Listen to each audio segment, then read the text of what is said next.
I was fishing at night at the dock when a car suddenly plunged into the water right in front of me. I was stunned to recognize my son's license plate. I screamed for help and suddenly saw him standing on the shore. He wasn't frightened at all, just coldly smirked at me before turning his back and disappearing into the darkness. When the rescue team pulled the car out, I was speechless when I saw what was inside the trunk. Hi everyone, thank you for being here. Please like, subscribe, and comment where you're from. This is a fictional story created for storytelling purposes. All characters and events are invented, but the message is meaningful. If you want to discover what was hidden in the trunk, stay tuned. Let's begin. I never imagined that a quiet October evening by the river would become the night that shattered everything I believed about my son. The wooden planks of my private dock creaked softly beneath my feet as I cast my line into the dark waters of the Hudson. It was just past 9 o'clock, and the autumn air carried that peculiar chill that seeps into your bones and reminds you that winter isn't far behind. Above me, a half-moon struggled to break through the clouds, casting pale ghostly light across the water's surface. In the distance, the faint glow of street lamps lined the empty road that wound along the riverbank. This was my ritual now. Every evening, weather permitting, I'd come out here with my fishing rod, a thermos of coffee, and the crushing weight of loneliness that had become my constant companion for the past 3 years. My name is Robert Mitchell. I'm 68 years old, and I've been a widower since August of 2020. That's when I lost Catherine, my wife of 35 years, my best friend, the woman who made every day worth living.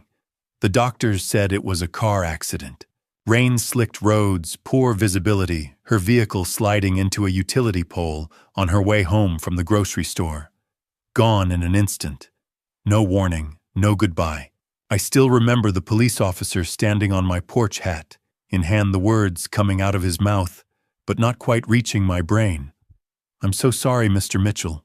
There was nothing anyone could have done. 3 years later, and I still catch myself setting 2 coffee mugs on the counter in the morning. Still reach for her hand in bed before remembering the sheets on her side are cold. The house, this big, rambling place where we raised our son, where we celebrated birthdays and anniversaries and ordinary Tuesday evenings, feels too large now. Too quiet. Too full of ghosts. Fishing helps. Not because I care about catching anything, I usually throw them back anyway, but because it gives me somewhere to be. Something to do with my hands. A reason to step outside the oppressive silence of that empty house. I can still see Catherine in every corner of it. The kitchen, where she'd dance while making dinner, singing off-key to old Motown songs on the radio. The living room, where we'd curl up on the couch. Her feet tucked under my leg while we watched movies we'd both seen a dozen times. The garden she tended with such care where roses still bloom each summer, even though she's no longer here to see them. We were happy. God, we were so happy. And then she was gone. The line tugged gently, pulling me back to the present. I reeled it in slowly, more out of habit than genuine interest. A small bass, nothing special. I carefully removed the hook and lowered it back into the water, watching it disappear into the darkness. Swim safe, I murmured, a small ritual I'd developed. Catherine used to laugh at me for talking to the fish. They can't hear you, you know, she'd say, her eyes twinkling with amusement. But I did it anyway. Still do. My thoughts drifted, as they often did, to Daniel. My son. 38 years old. Chief Executive Officer of Mitchell Financial Group, the company I'd built from nothing over 3 decades, and handed over to him 5 years ago when I decided to step back. By all accounts, he was doing well. The business was profitable. Our clients were satisfied. Daniel had the corner office, the expensive suits, the luxury car, the penthouse apartment in Manhattan. From the outside, he looked like everything a father could hope for. Successful, independent, living the American dream. But we barely spoke anymore. It hadn't always been this way. When he was young, Daniel and I were close. Weekend fishing trips, backyard baseball, late-night conversations about his dreams and fears. I taught him to drive, helped him with college applications, walked him through his first heartbreak. He was my boy, my pride and joy. Then somewhere along the way, things changed. Maybe it started when he went away to college, or when he got his first serious job and got a taste of power. Or maybe it was after Catherine passed, and he threw himself into work, distancing himself from the grief that consumed me. Now we exchanged the occasional text message, brief phone calls on birthdays and holidays, conversations that felt rehearsed and hollow. "How are you, Dad?" "Fine, son. You talked to him? Busy. Work's crazy. I understand." Click. I tried not to take it personally. Daniel had his own life, his own responsibilities. He was building his empire, and I was just the old man fishing alone on a dock living in the past. But I missed him. Missed the boy he used to be. Missed feeling like I mattered to him. The October wind picked up rustling through the trees behind me and sending ripples across the water. I pulled my jacket tighter and checked my watch. 9:15. I'd give it another 20 minutes, then head inside to heat up some leftover soup and pretend to care about whatever was on television. That's when I heard it. An engine, a car engine specifically. The sound was coming from the road behind me, maybe 100 yards away through the trees. That wasn't particularly unusual during the day. The road connected to the main highway about a mile down, but at this hour, on a Wednesday night in October, the road past my property was barely more than a dirt path used mainly by locals as a shortcut. Nobody drove it at night. There were no streetlights, no shoulder, just narrow lanes winding between dense woods on one side and the river on the other. But this engine was loud. Too loud. Racing, not cruising. The roar of it grew closer, accompanied by the screech of tires on gravel. I turned toward the sound, squinting into the darkness beyond the tree line. My fishing rod hung forgotten in my hand. Something was wrong. The sound was all wrong, desperate, frantic, like someone pushing a vehicle beyond its limits. No one drove like that unless they were running from something, or running toward something terrible. A cold knot of dread formed in my stomach as the engine noise grew louder, closer, more urgent. I stood frozen on that dock, my heart beginning to pound, every instinct screaming that whatever was about to happen would change everything. I looked up toward the road, and a sense of foreboding washed over me like the cold October wind cutting across the water. The engine noise grew louder. I looked up and felt my blood freeze. A black sedan came barreling down the dirt road, headlights off, moving through the darkness like a predator stalking prey. No brake lights, no hesitation.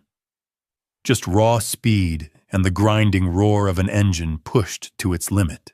Gravel sprayed into the air, glinting faintly in the moonlight as the tires tore across the uneven ground.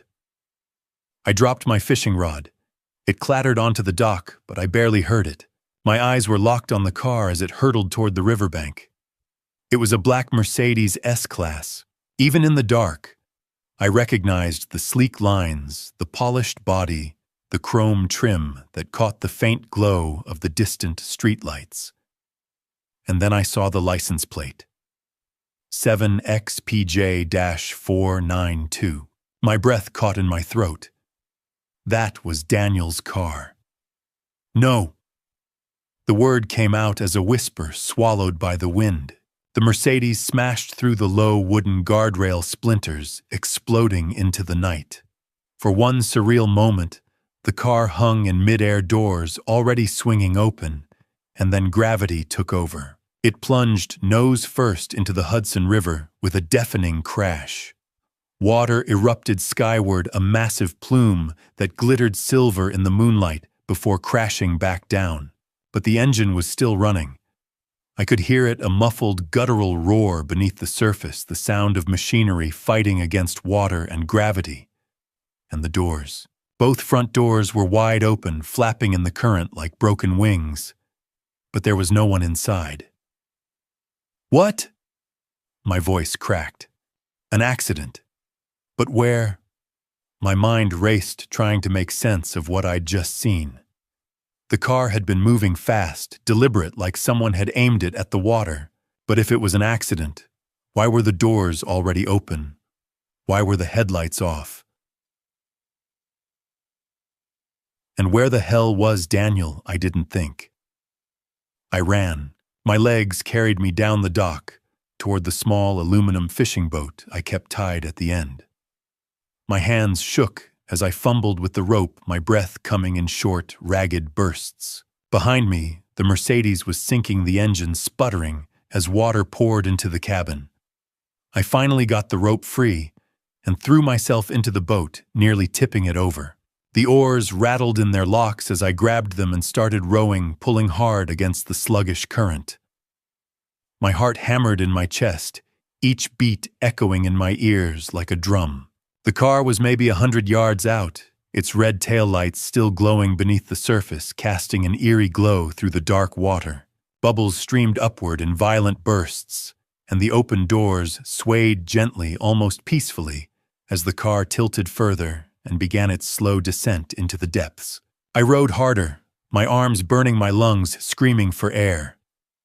The cold October wind cut across the water, biting at my face, but I didn't care. All I could think about was that car, Daniel's car, sinking into the river.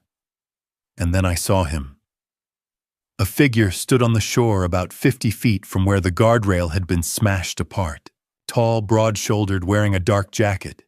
He wasn't moving. He was just standing there watching the car sink. Watching. My oars stilled. The boat drifted forward on its momentum, and for one long, impossible moment, I couldn't breathe. It was Daniel. Even from this distance, I recognized the shape of him, the way he stood, shoulders hunched slightly forward, hands shoved into his pockets. The moonlight caught the side of his face, and I saw his expression, pale, wide-eyed, frozen. He looked terrified and guilty. "Daniel!" I shouted, my voice cracking. "Daniel." His head snapped toward me. Our eyes met across the dark water, father and son, and for one unbearable heartbeat, the world stopped. I saw the shock in his face, the way his mouth opened slightly, as if he wanted to say something, wanted to explain, but he didn't. Instead, he turned and ran. "Daniel, wait!" I screamed, standing up in the boat. It rocked violently beneath me, and I nearly fell, but I didn't care. "Daniel, stop!" He didn't stop. He sprinted toward the road, his footsteps crunching on the gravel, and I saw it then, a dark sedan parked just beyond the tree's engine, idling, headlights off. He threw himself into the driver's seat, slammed the door, and the car roared to life. The tires screeched as he peeled away, kicking up a cloud of dust and gravel. The sedan's taillights flared red for just an instant, before disappearing around the bend, swallowed by the darkness. And then he was gone. I stood there in the boat, oars loose in my hands, staring at the empty road. Behind me, the Mercedes finally gave up its fight. The engine sputtered one last time and died, and the car slipped beneath the surface with a soft, gurgling hiss. The taillights flickered once, twice, and then went dark. The river was silent. I sank back onto the wooden seat, my legs trembling. My phone was still in my jacket pocket. I pulled it out with shaking hands and stared at the screen for a long moment, my thumb hovering over the numbers. Then I dialed. 911, what's your emergency? The operator's voice was calm, professional, impossibly distant. I opened my mouth, but no sound came out. My throat felt tight, my chest hollow. "Sir, are you there? What's your emergency?" I swallowed hard, my voice barely above a whisper. "I need to report." I paused, my breath hitching. "A car that was just pushed into the river." "Can you confirm your location, sir?" "Private dock, half a mile south of Riverside Marina, Hudson River." "Are there any injuries? Is anyone in the water?" I closed my eyes. The image of Daniel standing on the shore, watching, waiting, burned behind my eyelids. "No," I said quietly. No one's in the water. Can you describe what happened? I felt the weight of the words pressing down on me, heavy and suffocating, but I forced them out. And I know who did it. There was a pause on the other end of the line. Sir, I called 911, my voice shaking. I need to report a car that was just pushed into the river, and I know who did it. It was my son. Police and rescue arrived 30 minutes later. I was still standing there, soaking wet and shaking from cold and shock. The flashing red and blue lights painted the riverbank in violent bursts of color, turning the dark water into a kaleidoscope of crimson and sapphire. Voices shouted back and forth, urgent, clipped, professional. A fire truck rumbled to a stop near the broken guardrail, and a rescue boat was already being lowered into the Hudson, its engine sputtering to life. But I barely registered any of it. I stood on the shore, my clothes dripping, my arms wrapped around myself, as if I could hold the pieces of me together. My teeth chattered. My legs felt like they might give out at any moment. The cold had seeped so deep into my bones that I wasn't sure I'd ever feel warm again. A woman approached me, her footsteps crunching on the gravel. She was in her early 40s, Asian with sharp, intelligent eyes and short black hair pulled back into a practical ponytail. She wore a dark blazer over a white blouse, a badge clipped to her belt. Her expression was calm, measured, but I could see the intensity behind it, the way she was already piecing things together, reading the scene like a book. Mr. Mitchell, she said, her voice firm but not unkind. I'm Detective Sarah Mitchell. You're the one who called this in. I nodded, my throat too tight to speak. Can you tell me what happened? I opened my mouth, but the words stuck. How could I explain what I'd seen? How could I put into words the image of my son standing on that shore, watching his own car sink into the river, then running away like a fugitive? My voice came out as a rasp. I saw the car go in, the Mercedes. I gestured weakly toward the water. Detective Mitchell's gaze followed my hand, then returned to my face. She studied me for a long moment, and I had the unsettling feeling that she could see straight through me. We'll get it out, she said. The dive team's already in the water. Just sit tight. I wanted to sit. I wanted to collapse onto the cold ground and close my eyes and pretend none of this was happening. But I couldn't move. I was rooted to the spot, staring at the dark water where Daniel's car had disappeared. It took another hour. The dive team worked under massive floodlights that turned the night into a harsh, artificial day. I watched as they attached cables to the submerged Mercedes, their movements precise and efficient.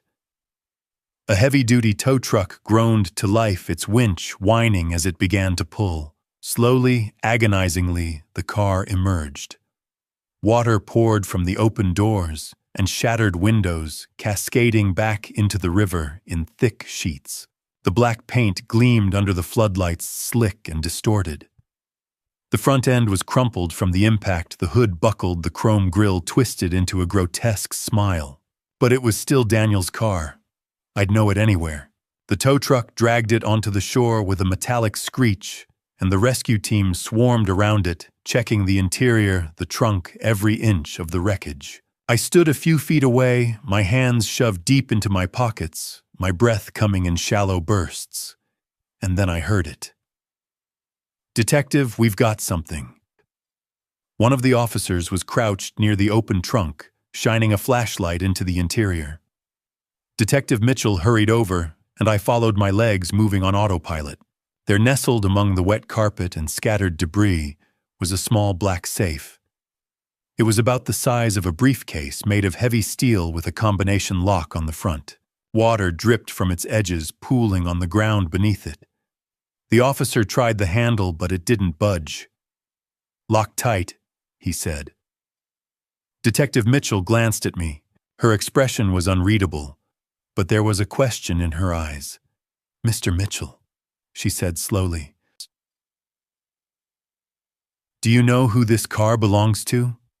The question hung in the air between us, heavy and suffocating. I felt every pair of eyes on the shore turn toward me, officers, rescue workers, firefighters, waiting. I could lie. I could say I didn't know. I could protect Daniel, give him time to run, to disappear, to escape whatever consequences were waiting for him. But what would that make me? I thought of Catherine. I thought of the life we'd built together, the values we'd tried to instill in our son. Honesty, integrity, doing the right thing even when it hurt. Especially when it hurt. I swallowed hard, my voice barely above a whisper. It's my son's car. The words felt like stones in my mouth. Detective Mitchell's eyes sharpened. Your son, Daniel Mitchell, he's 38. He's the CEO of... I stopped, my breath hitching. I saw him. Tonight. He was standing right there watching the car go in. And then he drove away. A ripple of murmurs spread through the officers. Detective Mitchell held up a hand, silencing them. She stepped closer to me, her voice low.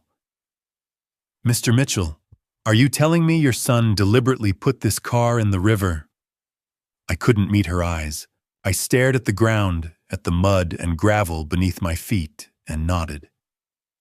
Jesus, someone muttered. Detective Mitchell turned back to the safe, her jaw tight. Get a locksmith out here. Now. It took another 40 minutes for the locksmith to arrive, a wiry man in his 50s, with calloused hands and a tool bag slung over his shoulder. He knelt beside the safe, studying the lock with the kind of focus I'd only ever seen in surgeons.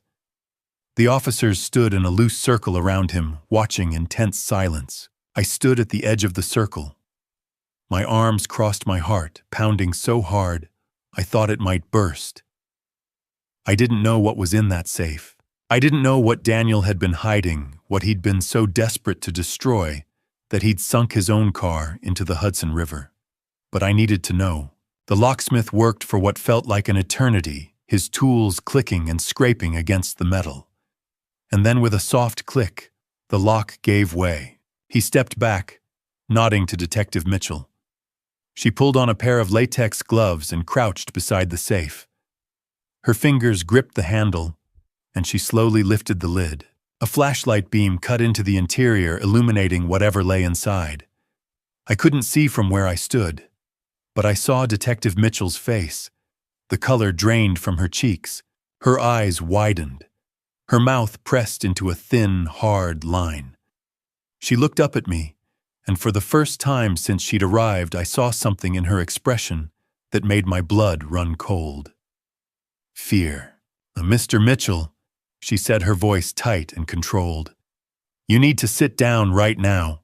I looked inside the safe, and what I saw made me feel completely dizzy. For a moment I couldn't move, couldn't breathe. The world around me, the flashing lights, the murmur of voices, the cold night air, all of it faded into static. All I could see was what lay inside that small black safe, illuminated by the harsh beam of Detective Mitchell's flashlight. 3 black USB drives lined up neatly in a row. Each one was labeled with a strip of white tape and a handwritten date. October 2021, March 2022, July 2023. A leather-bound notebook, the pages warped and stained from the river water, but still intact. I could see rows of numbers written in tight, precise handwriting figures, dates, names, all crammed together in a code I didn't understand. And cash, stacks of it, $50,000 in $100 bills bound tight with rubber bands. The bills were damp, clinging to each other, but unmistakable. But it was the documents beneath the money that made my stomach drop. A stack of contracts, maybe 10 or 12 pages thick, printed on heavy paper. The edges were wet and curling, but the text was still legible.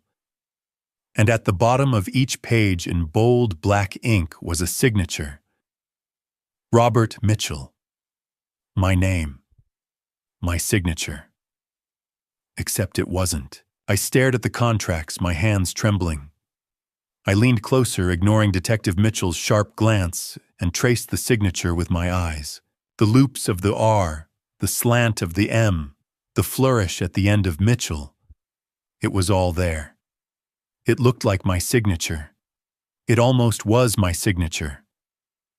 But it wasn't. "That's not mine," I said, my voice hoarse. Detective Mitchell's head snapped toward me. "Excuse me, that's signature." I pointed at the contracts, my hand shaking. "It's not mine. It looks like it, but it's not. I didn't sign those."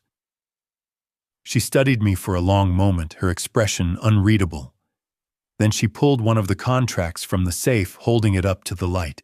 Her eyes flicked between the signature and my face. "Mr. Mitchell," she said slowly, "this looks exactly like your signature." "I know, but it's not." I swallowed hard, my throat tight. I've signed thousands of documents over 35 years. Contracts, leases, loan agreements, board resolutions. I know my own signature, and that, I gestured at the paper. That's close, but it's not mine. Detective Mitchell's jaw tightened. I could see the doubt in her eyes. She thought I was lying. She thought I was trying to cover my tracks, protect myself from whatever crimes were buried in those contracts. But I wasn't. "Look," I said, desperation creeping into my voice. "The pressure's different. The angle of the M is too steep. And the tail on the L, I always loop it back. Always. Whoever signed this didn't." She didn't respond. She just stared at the contract, her brow furrowed. And then she reached back into the safe and pulled out something else. A sealed envelope, white unmarked except for a single line of text written in black marker across the front. "Catherine." Proof. My breath caught. Catherine. My wife's name.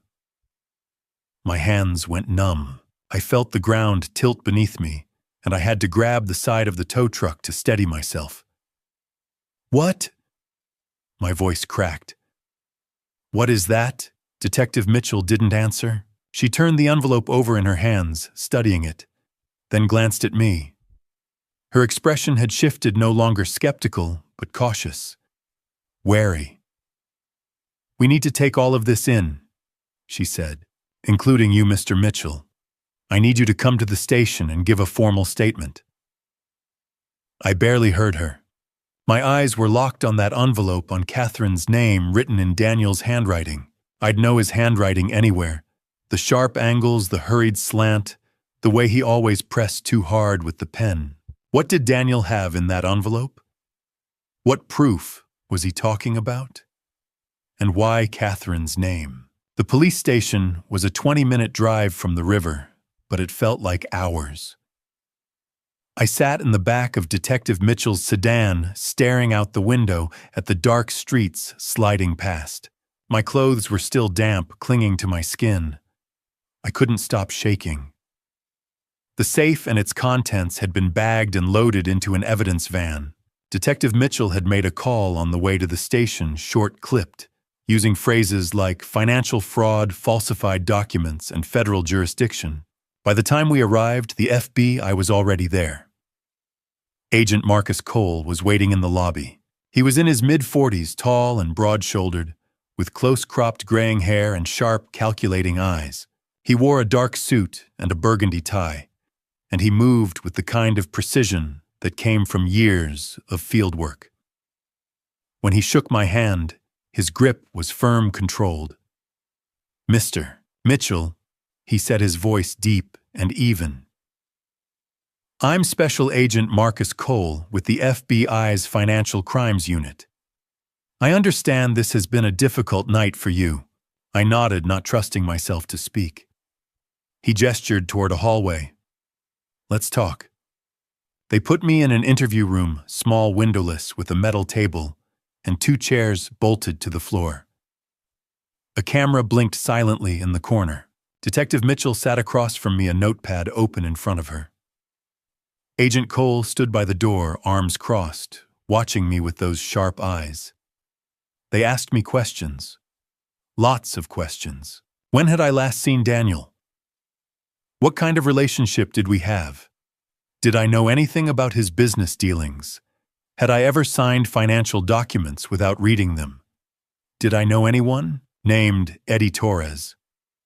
I answered as best I could, but my mind kept drifting back to that envelope. Catherine. Proof. Finally, Agent Cole leaned forward, resting his hands on the table. He'd been silent for most of the interview, letting Detective Mitchell take the lead. But now his gaze locked onto mine, and I felt a chill run down my spine. "Mr. Mitchell," he said quietly, "we need to analyze those USB drives. We need to examine the contracts, the notebook, everything in that safe. But I have to be honest with you." He paused, and I saw something flicker in his eyes. Not pity exactly, but something close. "What we find may be very painful," he said. "It may change everything you thought you knew about your son, about your family, about your wife." My chest tightened. I couldn't breathe. He leaned back, his expression grave. "Are you sure you want to know?" 2 days later, the FBI summoned me. I hadn't been able to sleep since that fateful night. Every time I closed my eyes, I saw Daniel standing on the riverbank, watching his car sink into the Hudson. I saw the way he'd looked at me, pale, terrified, guilty, before he turned and ran.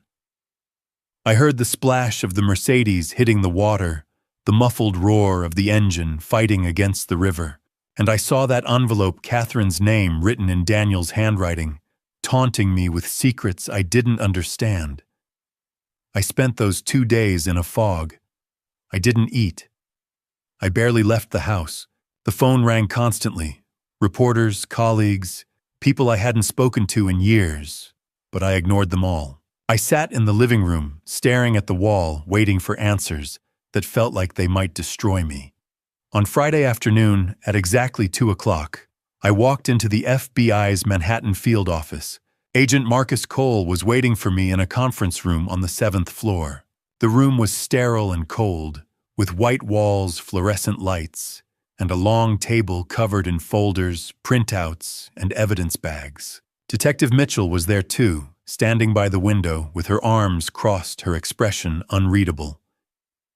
Agent Cole gestured to a chair. "Mr. Mitchell, thank you for coming." I sat down, my hands folded tightly in my lap. My heart was pounding so hard I could feel it in my throat. "We've analyzed the contents of the safe," Agent Cole said, his voice calm and measured. He opened one of the folders and slid it across the table toward me. "What we found is extensive." I stared at the folder. I didn't want to open it. I didn't want to see what was inside, but I had no choice. Agent Cole didn't wait for me to move. He began laying out documents one by one, like a dealer spreading cards across a table. 3 USB drives, he said. Each one contains financial records spanning the last 4 years. Bank statements, wire transfer logs, offshore account ledgers. We've cross-referenced everything with your company's official filings. He paused, meeting my eyes.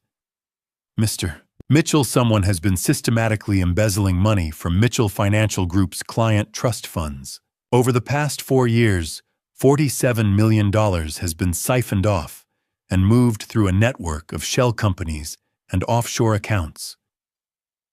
The words hit me like a physical blow. I felt the air leave my lungs. 47 million, I whispered. "That's correct." Agent Cole pulled out another document, a printout of a wire transfer. In addition, we found evidence of bribery. $2.3 million paid to various government officials over the past 3 years. Regulators, tax auditors, compliance officers, all of it designed to hide the embezzlement and keep your company's books clean. My hands were shaking. I pressed them flat against the table, trying to steady myself. "And there's more," Agent Cole continued. Tax fraud. $8 million in unreported income routed through dummy corporations and fake consulting contracts. The IRS is going to have a field day with this. I couldn't speak. I couldn't think. The numbers were too big, too impossible. 47 million. 2.3 million. 8 million. Chatri. But here's the thing, Mr. Mitchell. Agent Cole leaned forward, his gaze sharp. Every single transaction, every wire transfer, every contract, every payment was authorized with your signature. He slid a stack of contracts toward me. I recognized them immediately. They were the same ones we'd found in the safe, the ones with my name signed at the bottom. Our forensic document examiners analyzed these signatures, Agent Cole said. They compared them to samples of your verified signature from tax returns, legal filings, and board resolutions. The forged signatures match your real signature at a 94% accuracy rate. 94%. I stared at the contracts, my vision blurring. The signatures looked so real, so convincing. If I hadn't known better, I would have believed I'd signed them myself. Whoever did this, Agent Cole said quietly, is very, very good. They studied your handwriting. They replicated the pressure, the slant, the loops. They made it look like you. But it wasn't me, I said, my voice barely audible. I know. Agent Cole's tone softened just slightly. We know. The examiners flagged several inconsistencies, small details that only a trained eye would catch. The angle of certain letters, the spacing, the way the pen lifts at the end of a stroke. It's close, but it's not perfect. I felt a flicker of relief, but it was drowned out by a wave of rage. Daniel. The name came out as a growl. He did this. He forged my signature. He stole from the company, bribed officials, committed fraud, and he tried to pin it all on me. Agent Cole nodded slowly. That's our working theory, yes. But why? My voice cracked. Why would he do this? Money, power, control.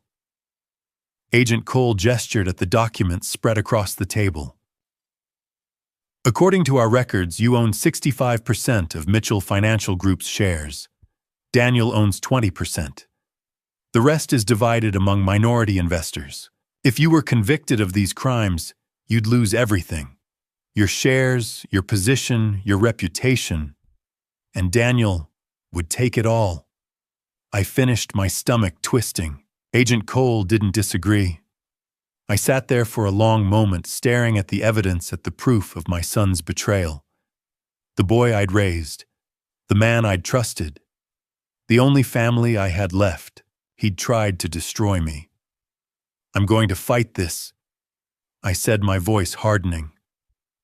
I'm not going to let him win. Agent Cole studied me, then nodded. You'll need a good lawyer, someone who specializes in white-collar crime. I know someone. I thought of Jonathan Pierce, a lawyer I'd worked with years ago, sharp, relentless, with a reputation for taking on impossible cases and winning. I'll call him. Detective Mitchell spoke for the first time, her voice quiet. Mr. Mitchell, there's something else. I looked up at her. She glanced at Agent Cole, who reached into one of the evidence bags and pulled out the white envelope. The one marked, Catherine. Proof. My chest tightened. Agent Cole held it in his hands, his expression grave. He didn't open it. He just looked at me, his eyes filled with something I couldn't quite name. Sympathy, maybe. Or pity. Mr. Mitchell, he said gently, are you sure you want to see this? I couldn't move. Couldn't breathe. It's related to your wife's passing, he said softly. 3 years ago. The words hung in the air, heavy and suffocating. Catherine. My Catherine. Agent Cole held up the envelope marked Catherine. proof and said gently, "Are you sure you want to see this? It's related to your wife's passing 3 years ago." I opened the envelope with trembling hands. What was inside exceeded my imagination. A small digital audio recorder, a manila folder with a private investigation firm's letterhead, and a stack of glossy photographs showing the underside of a car. Catherine's car, the one she'd been driving the night she passed away.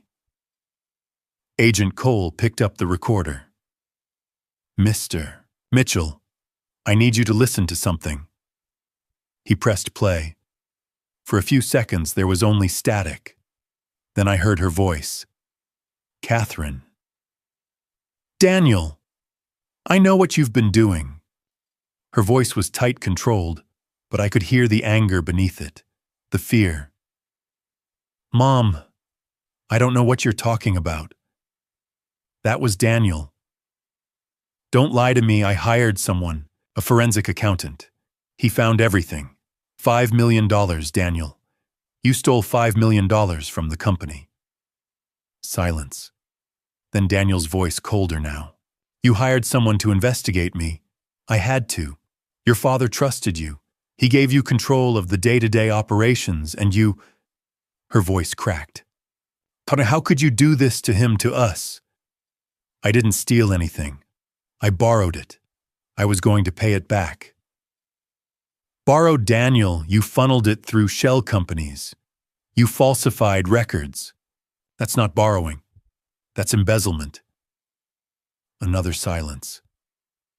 When Daniel spoke again, his voice was flat, empty. "What are you going to do?"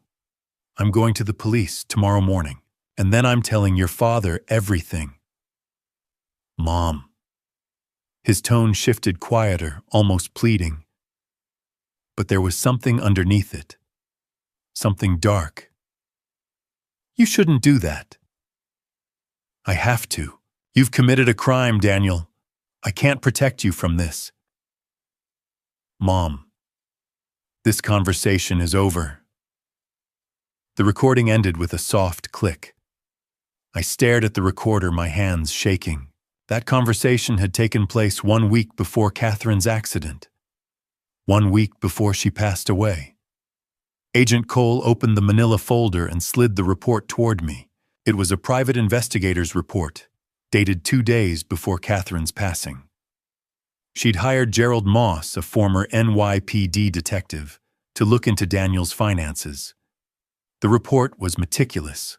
Bank statements, wire transfers, offshore accounts, shell corporations in the Cayman Islands and Delaware. $5 million. Just like Catherine had said. At the bottom, a handwritten note in Catherine's neat script. "I have to tell Robert. I have to make this right." My vision blurred. Agent Cole slid the photographs toward me. We had these analyzed by our forensic automotive team. The photos showed Catherine's Honda Accord. The brake lines were highlighted with red circles. They'd been cut, not frayed, not worn. Cut, clean, deliberate incisions. Someone had severed the brake lines just enough that they would hold for a short time, long enough to get the car moving, but would fail under pressure. Under braking. The room tilted. It had been a rainy night. Late summer, one of those storms that turned the roads into slick black mirrors. Catherine had been driving home from her book club. I'd told her to be careful. She'd laughed and kissed my cheek. "I've been driving in the rain for 40 years, Robert. I think I can handle it." Those were the last words she ever said to me. The police called at 11:47 p.m. Catherine's car had gone off Route 9 near the bend by the old mill. She'd crashed into a utility pole at high speed. The airbag had deployed, but the impact had been too severe. She was gone by the time the paramedics arrived. The police ruled it an accident. Wet roads, poor visibility, speed. I'd believed them. It made sense. It was tragic, but it made sense. I'd buried my wife. I'd mourned her. I'd spent 3 years blaming the rain, blaming the road, blaming fate. But it wasn't fate. It was Daniel. I looked up at Agent Cole, my voice barely a whisper. He took her from me. He cut the brakes. He caused the accident. My throat closed up. Not based on this evidence, Agent Cole said quietly. We're officially reopening the investigation into your wife's passing. We'll be bringing in automotive forensics experts reviewing the original crash report and interviewing witnesses. If Daniel Mitchell is responsible, we will prove it. I felt something inside me break. All the grief I'd been holding for 3 years, the loneliness, the guilt, the unanswered questions came pouring out. I buried my face in my hands and wept. I wept for Catherine, for the life we'd lost, for the son I thought I knew. Detective Mitchell placed a hand on my shoulder. She didn't say anything. She just stood there, a quiet presence. I don't know how long I sat there sobbing. Minutes, maybe. Hours. Time had no meaning. Eventually, the tears stopped. I wiped my face with the back of my hand, but I didn't stand up. Not yet. I sat there staring at the photographs of the cut brake lines at the audio recorder, at the report Catherine had commissioned just days before she lost her life. And then the question came, why would Daniel do this? Why would he take his own mother's life? Was it really just about $5 million? I'd seen men do terrible things for money. I'd spent 35 years in finance. I knew what greed could do. But this sabotaging his own mother's car, cutting the brake lines, knowing she'd crash, I couldn't finish the thought. $5 million. That was enough to ruin a career, enough for prison time. But was it enough to justify this? No. There had to be more. I thought about the forged signatures Agent Cole had shown me, the $47 million embezzled over 4 years. The elaborate conspiracy to frame me. Daniel hadn't just stolen $5 million. He'd stolen 47. And he'd tried to pin it all on me. If I went to prison, he'd take control of my 65% stake. That's what Agent Cole had said. If I was convicted, I'd lose everything, and Daniel would have it all. Was that it? Was that why he'd taken Catherine, not just to silence her, not just to cover up $5 million, but because she was the first obstacle in a much larger plan, a plan to destroy me, to frame me, to take everything I'd built? Daniel hadn't just been covering his tracks. He'd been laying a foundation. Catherine's passing wasn't the end of his scheme, it was the beginning, and I was next. I stood up slowly, my legs shaking but holding. Agent Cole and Detective Mitchell both turned to look at me. I looked at Agent Cole, and when I spoke, my voice was steady, hard. Find Daniel for me. I want to confront him face to face. 3 days later, on Monday morning, my phone was ringing non-stop. News about Daniel had flooded every newspaper. I woke to the sound of it buzzing on my nightstand, over and over, an endless loop of vibrations that dragged me out of a restless sleep. I grabbed it with a shaking hand and stared at the screen. 12 missed calls, 27 text messages, 17 voicemails, and then I saw the news alert at the top of the screen.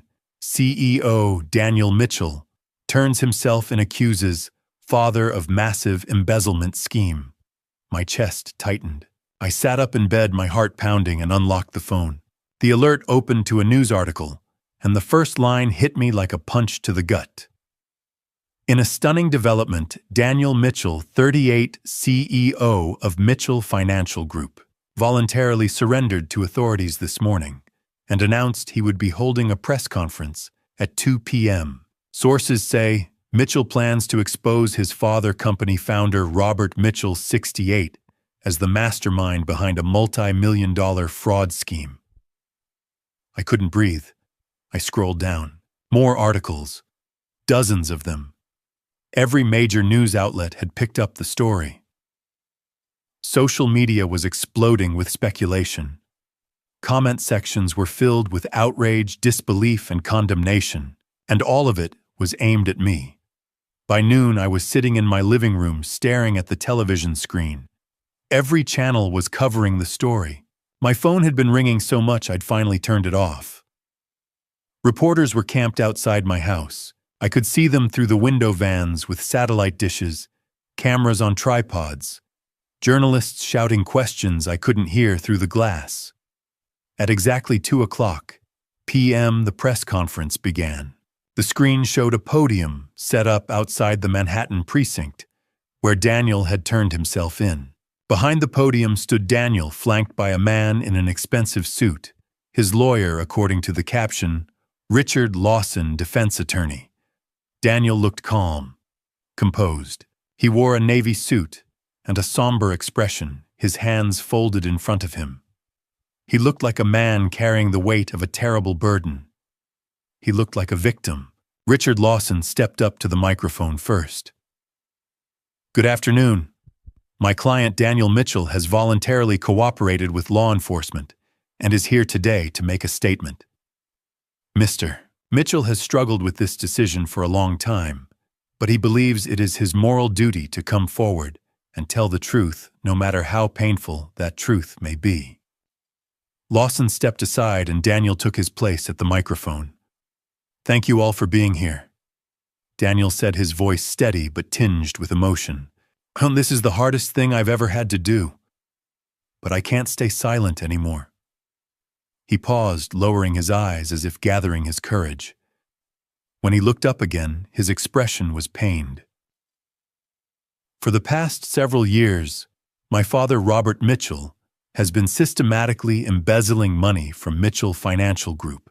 Tens of millions of dollars have been stolen from client trust funds, funneled through offshore accounts, and hidden behind falsified documents. I discovered the scheme 2 years ago, and I've been struggling ever since with what to do." My stomach dropped. I felt the walls closing in around me. I wanted to protect my family.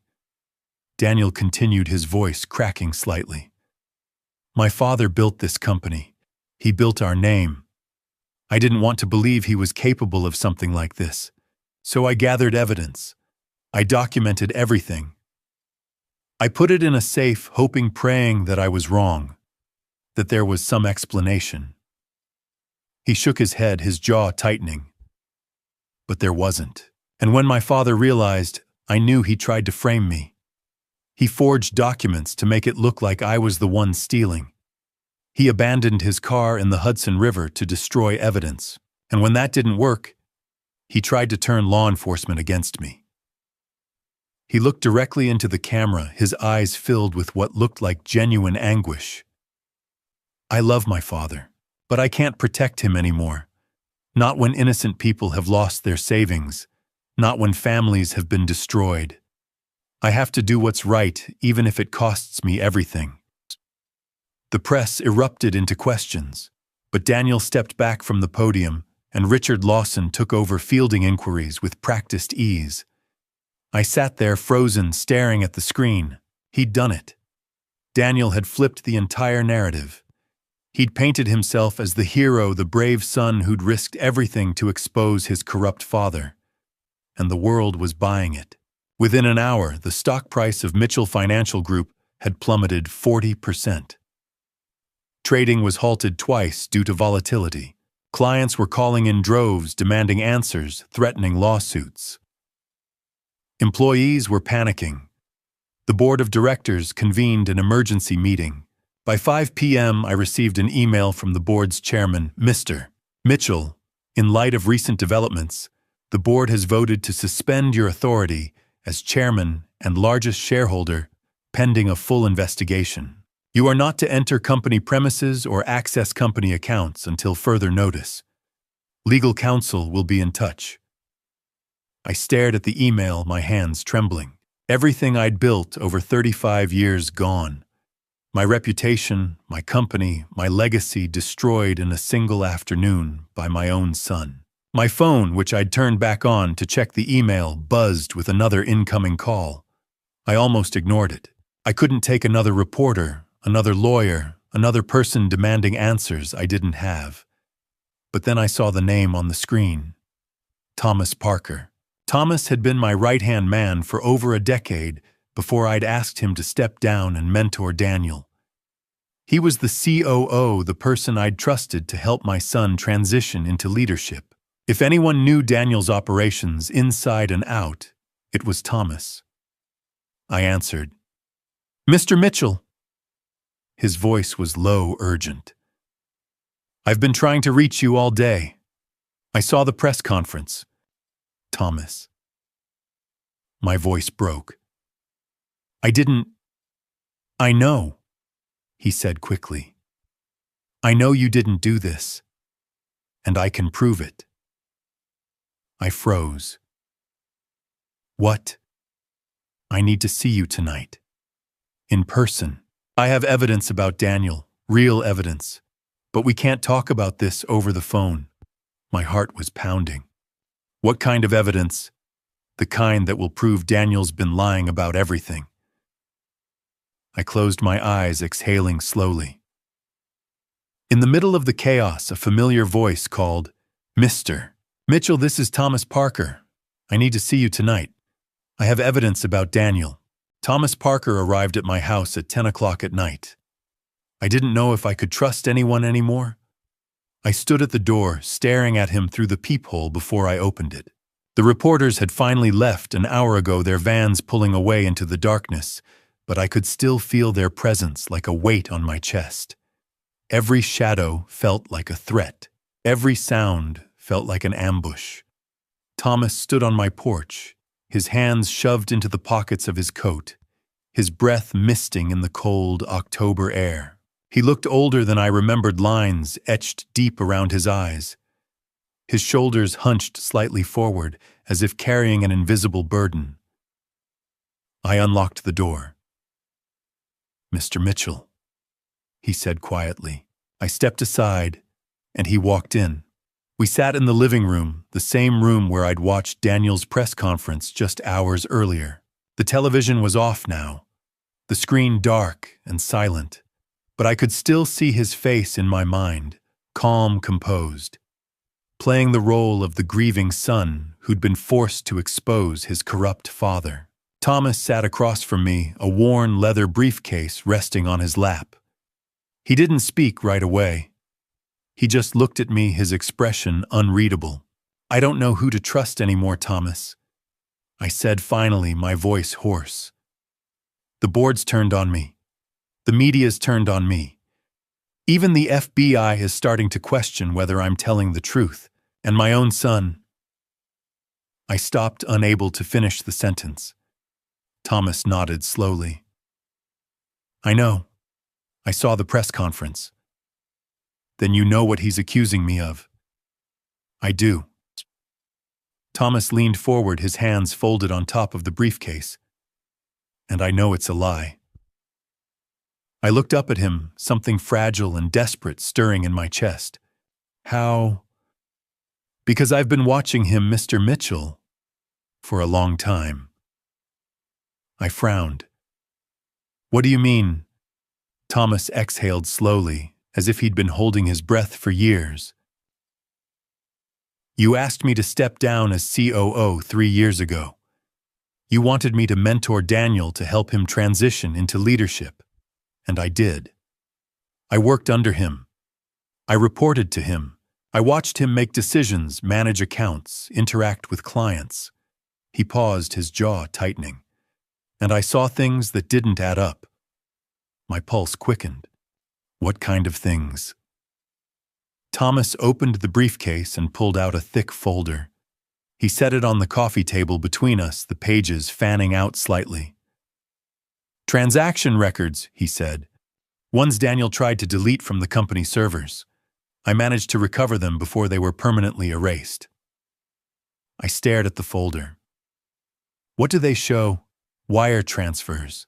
Millions of dollars moving through shell companies, offshore accounts, dummy corporations. All of it tied back to Daniel."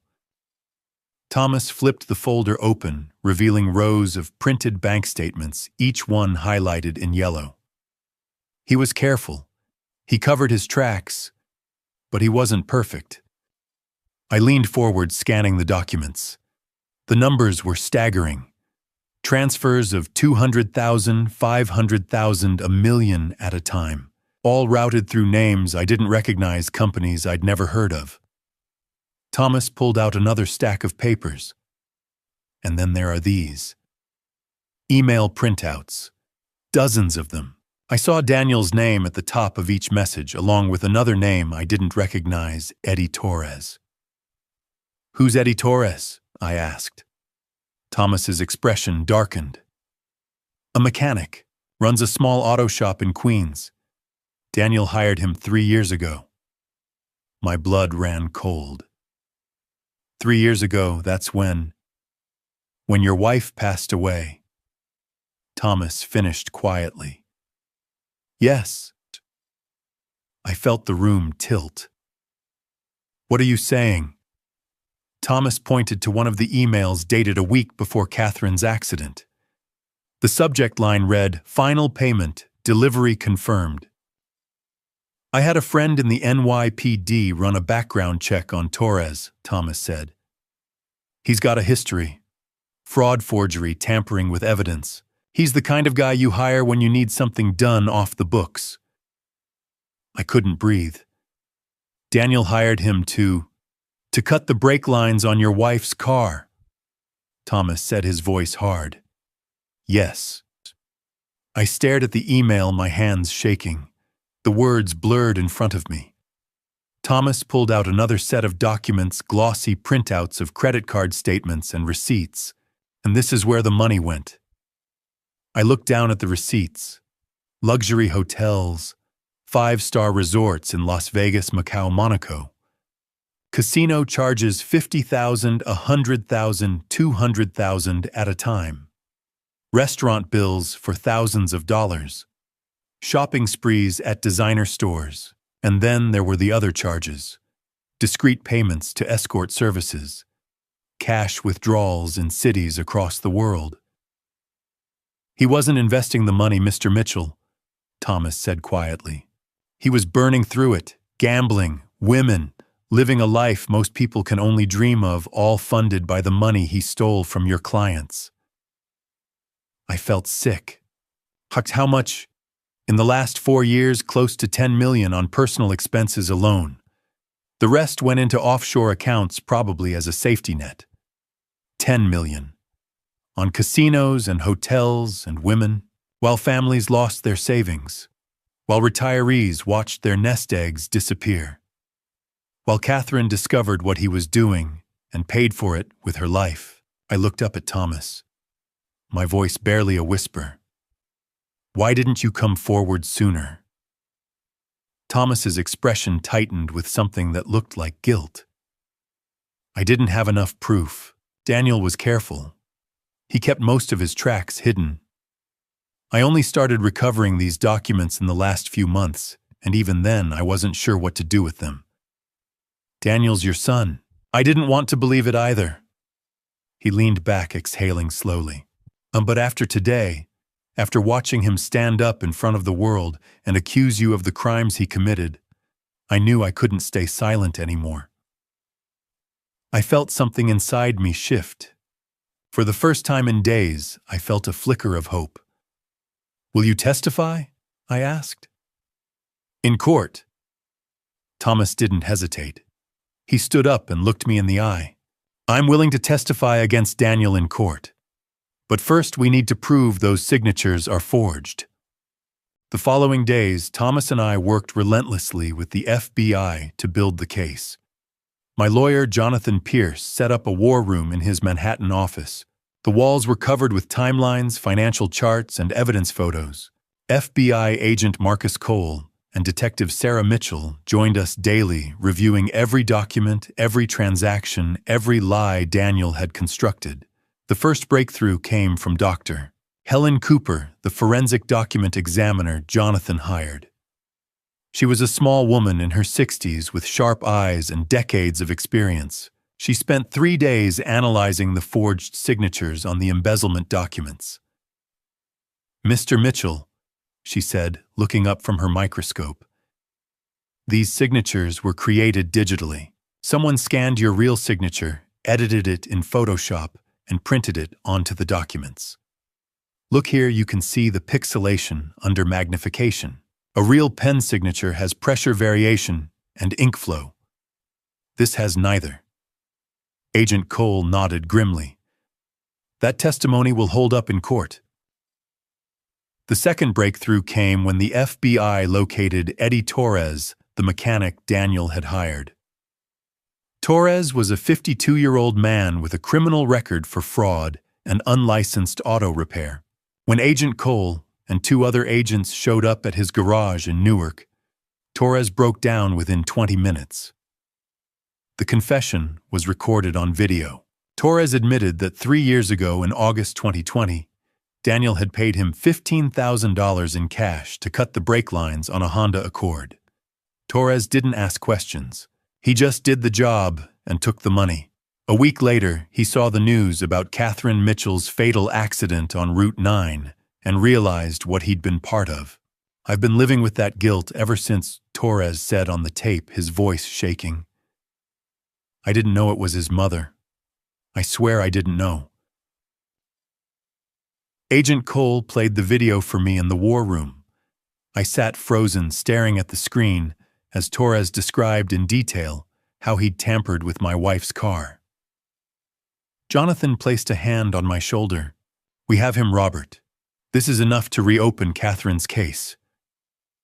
But the most damning evidence came from the financial forensics team. They traced Daniel's offshore accounts and discovered a shell company in the Cayman Islands holding $12 million money siphoned from client trust funds over 4 years.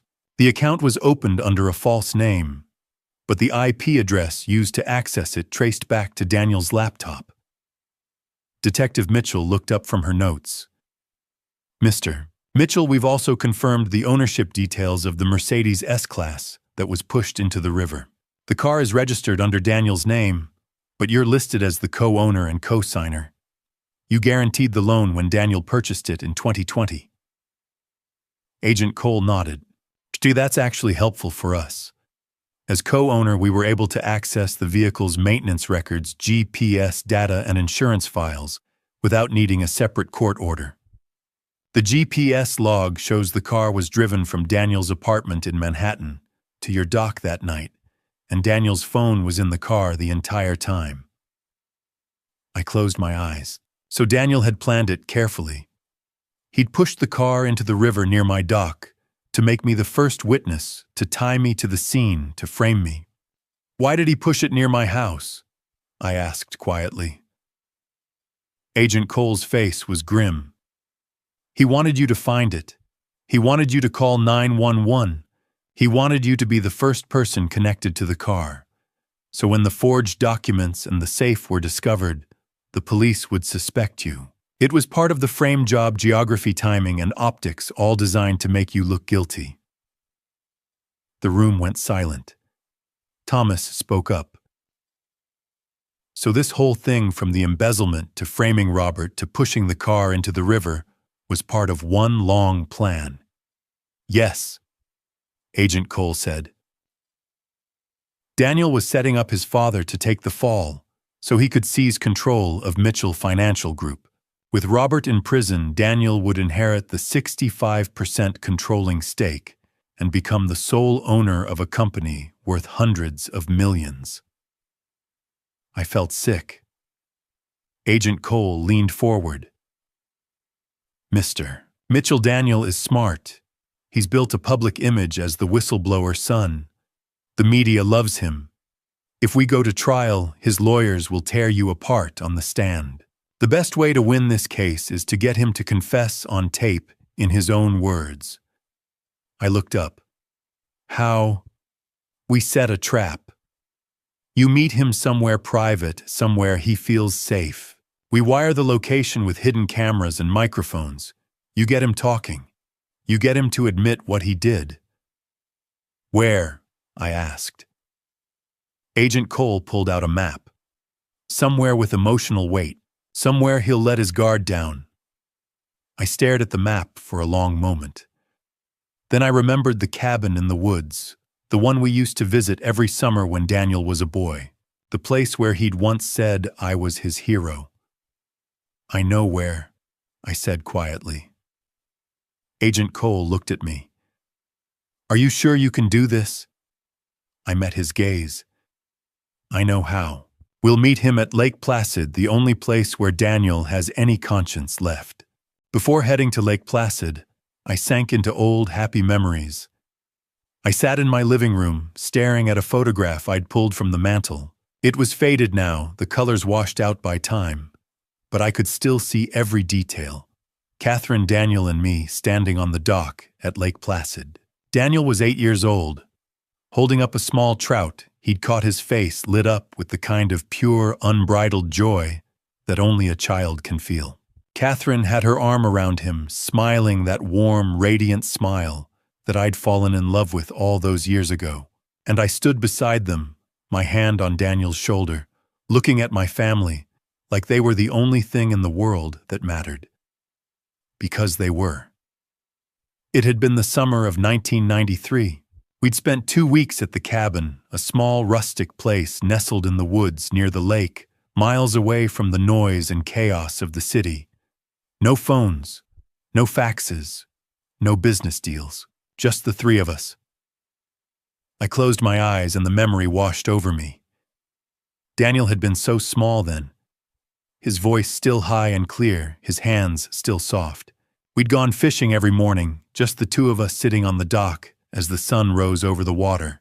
I taught him how to bait a hook, how to cast the line, how to be patient and wait for the fish to bite. "Dad," he'd said one morning, his eyes wide with admiration. "You're my hero." I'd laughed and ruffled his hair. "I'm just your dad, kiddo."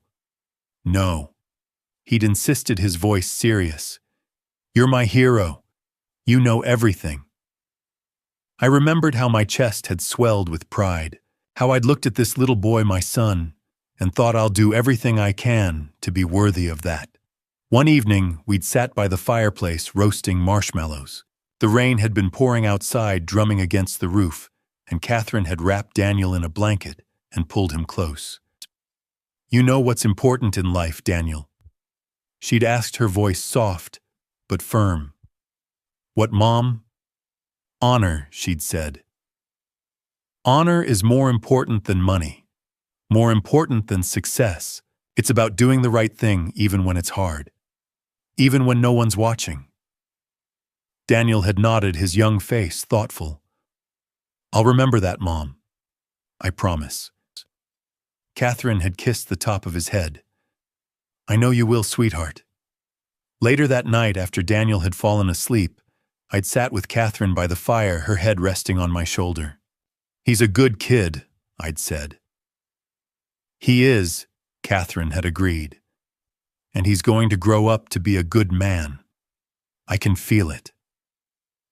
I'd believed her. I'd believed it with every fiber of my being. But now, sitting alone in my living room 30 years later, I had to ask myself, when did it change? When did that innocent, wide-eyed boy who called me his hero turn into the man who'd taken his own mother's life and tried to destroy mine? I opened my eyes, staring at the photograph. Daniel's smile looked so genuine, so pure. Where had that boy gone? The drive to Lake Placid took 5 hours. I left early on Saturday morning before the sun had fully risen. The city was still quiet, the streets empty, and I drove north on the I-87, watching as the skyscrapers and concrete slowly gave way to forests and mountains. By noon, the rain had started. It came down in heavy sheets, pounding against the windshield, turning the road into a slick, treacherous ribbon of asphalt. The wipers worked furiously, but I could barely see more than a few feet ahead. It was the same kind of rain that had fallen the night Catherine passed away. I gripped the steering wheel tighter, my knuckles white, and forced myself to focus on the road. But the memories kept coming. Catherine's laughter, Daniel's voice, the cabin by the lake. When had it all fallen apart? I arrived at Lake Placid at 6 p.m. The cabin looked exactly as I remembered it, small, weathered, surrounded by tall pines. The windows were dark, the porch empty. I parked the car and sat there for a moment staring at the place where we'd been a family. Agent Cole and his team had arrived an hour earlier. They'd set up surveillance equipment inside the cabin, hidden cameras in the living room, audio devices in the walls, everything positioned to capture every word, every movement. Cole had assured me the equipment was invisible. Daniel wouldn't suspect a thing. Cole stepped out of an unmarked van parked 100 yards down the road. He walked over to my car, his expression grim. "You ready, Mr. Mitchell?" he asked. I nodded, though my hands were shaking. "Remember," Cole said, "you have 30 minutes. We need him to confess, on tape. We need him to admit what he did to your wife, what he did to the company, and why he tried to frame you. Can you do that?" I looked at him. "I'll do whatever it takes." Cole studied me for a moment, then nodded. "We'll be listening. If anything goes wrong, we'll move in immediately." I stepped out of the car and walked toward the cabin. The rain had slowed to a drizzle, but the air was cold and damp, clinging to my skin like a second layer. My footsteps echoed on the wooden porch. I knocked on the door. For a moment there was nothing, just the sound of the rain and the distant rustle of wind through the trees. And then the door opened. Daniel stood there. He looked terrible. His face was pale and gaunt, his cheeks hollow, his eyes red and bloodshot. He'd lost weight. His clothes hung loosely on his frame, and there were dark circles under his eyes. He looked like a man who hadn't slept in days. For a moment, neither of us spoke. We just stared at each other, father and son, standing on opposite sides of a chasm that felt impossible to cross. And then Daniel's voice, rough and tired, broke the silence. "You found this place." I stepped into the cabin. The door closed behind me. It was just the two of us now. The interior looked exactly as I remembered it. Worn wooden floors, a stone fireplace in the center of the room, a small kitchen tucked into the corner. But the warmth that had once filled this place was gone. The air was cold and stale, and the shadows seemed to press in from every corner. Daniel stood by the window, his back to me, staring out at the rain. For a long moment, neither of us spoke. The silence stretched between us, heavy and suffocating, filled with everything we hadn't said over the past 3 years. Everything we couldn't say. Finally, Daniel turned to face me. His eyes were hollow, his expression guarded. "I didn't think you'd come," he said quietly. "I had to," I replied. He gestured to the couch. "Sit." I walked over slowly, my legs feeling heavier with each step, and sat down. Daniel took the chair across from me, leaning forward with his elbows on his knees, his hands clasped together. We were only a few feet apart, but it felt like miles. I looked at him, really looked at him, and tried to find some trace of the boy I'd raised. The boy who'd called me his hero, the boy who'd promised to make us proud. But all I saw was a stranger. I let out a long, tired breath and leaned back against the couch.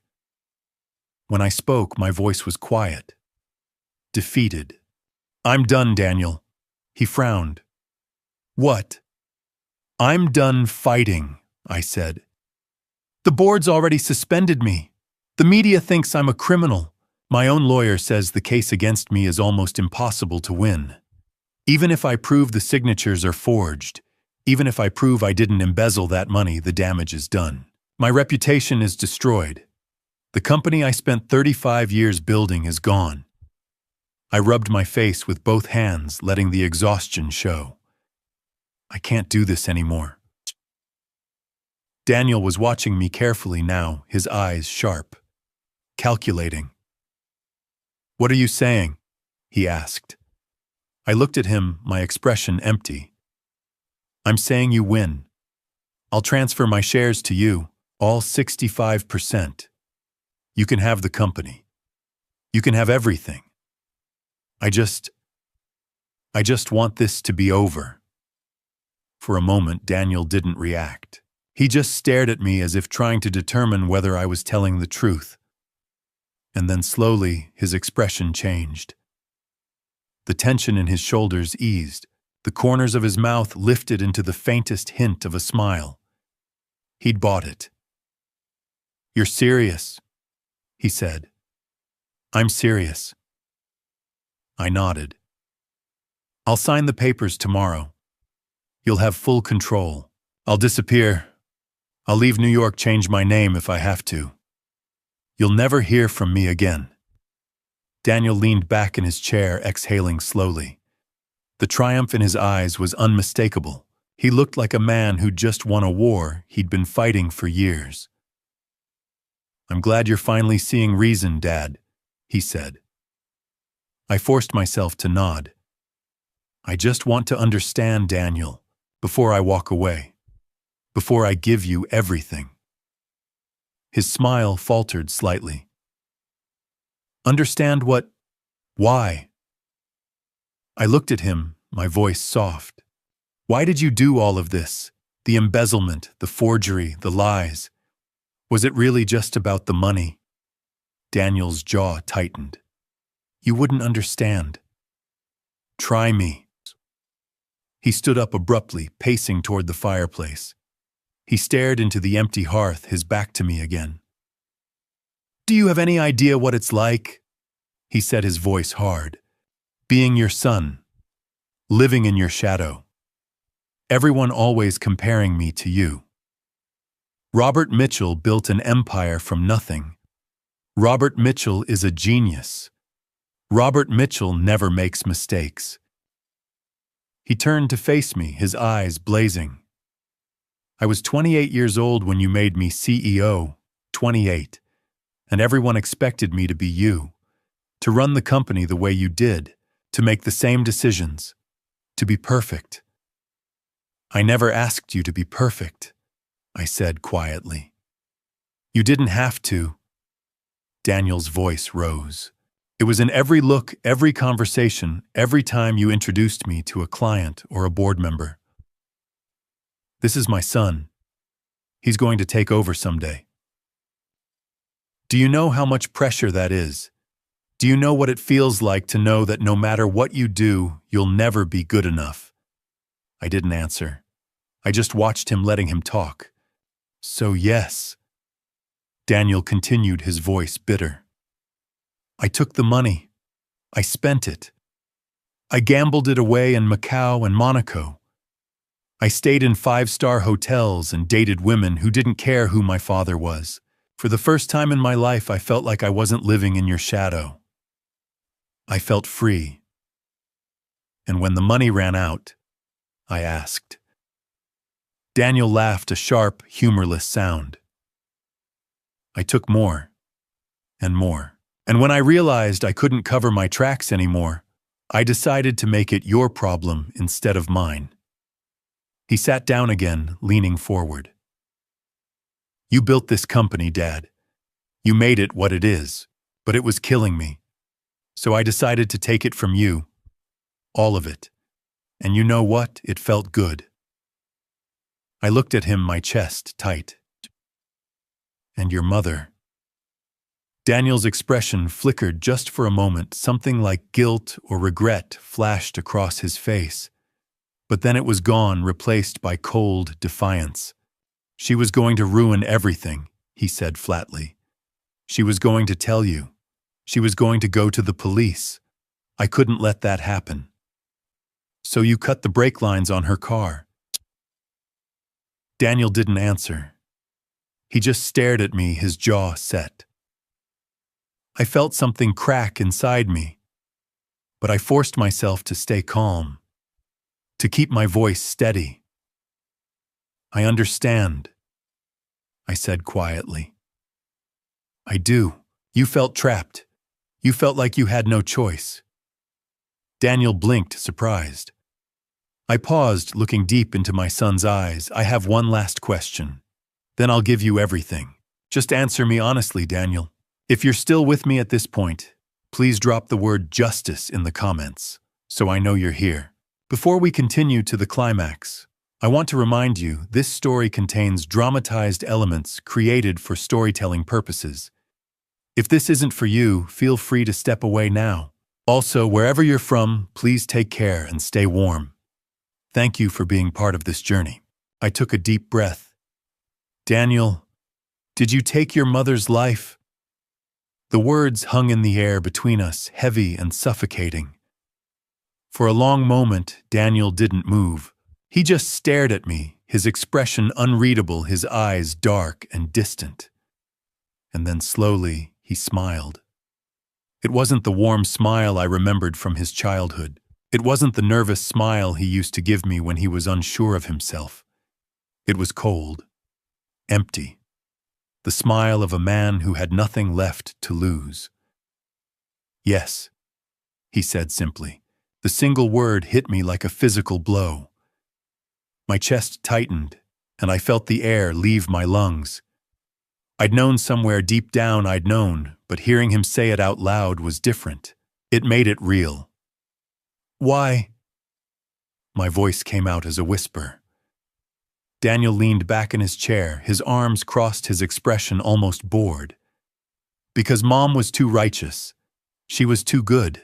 She found out about the $5 million I'd taken, and instead of coming to me, instead of trying to help me, she went straight to some private investigator. She gathered evidence. She was planning to go to the police the very next morning. He shook his head, as if the memory annoyed him. She was going to ruin everything, he continued. She was going to destroy my career, my reputation, my future. And for what $5 million, that's nothing compared to what I could have built. What I did build. I stared at him, my hands trembling. So you stopped her? I had to. Daniel's voice was calm, matter-of-fact, as if he were discussing a business decision. I hired Eddie Torres, $15,000 cash. He cut the brake lines on her car, not enough to fail immediately, but enough that they'd give out under heavy braking. I waited for a rainy night. I knew Mom always drove too fast when it rained. She was confident, fearless. He paused, his eyes distant. She crashed into a utility pole on Route 9. The airbag deployed, but the impact was too severe. She was gone by the time the paramedics arrived. He said it so casually, so coldly, as if he were describing the weather. And you let me believe it was an accident. I said, my voice breaking. For 3 years, you let me blame the rain, the road, myself for not being there. It was an accident. Daniel interrupted, his tone sharp. Legally, at least. No one suspected anything. The police ruled it a tragic accident caused by wet roads and speed. Eddie disposed of the tools. I paid him off. The evidence disappeared. And you? He looked at me, his eyes hard.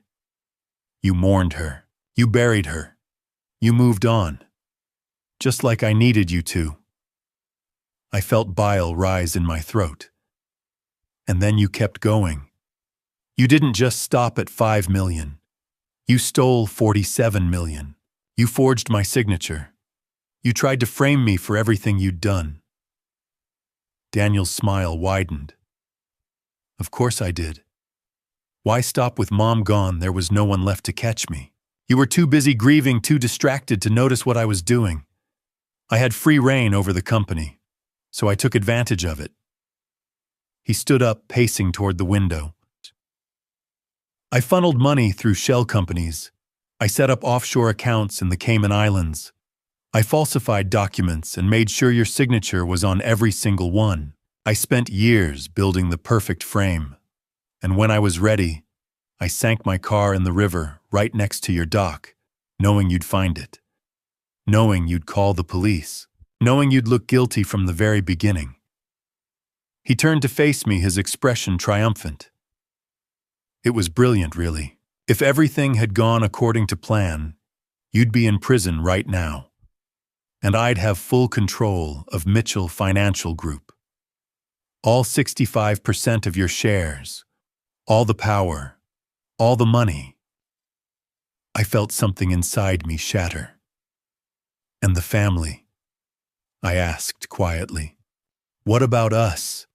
What about the years we spent together, the summers at this cabin, the nights by the fire, the promises you made to your mother and me?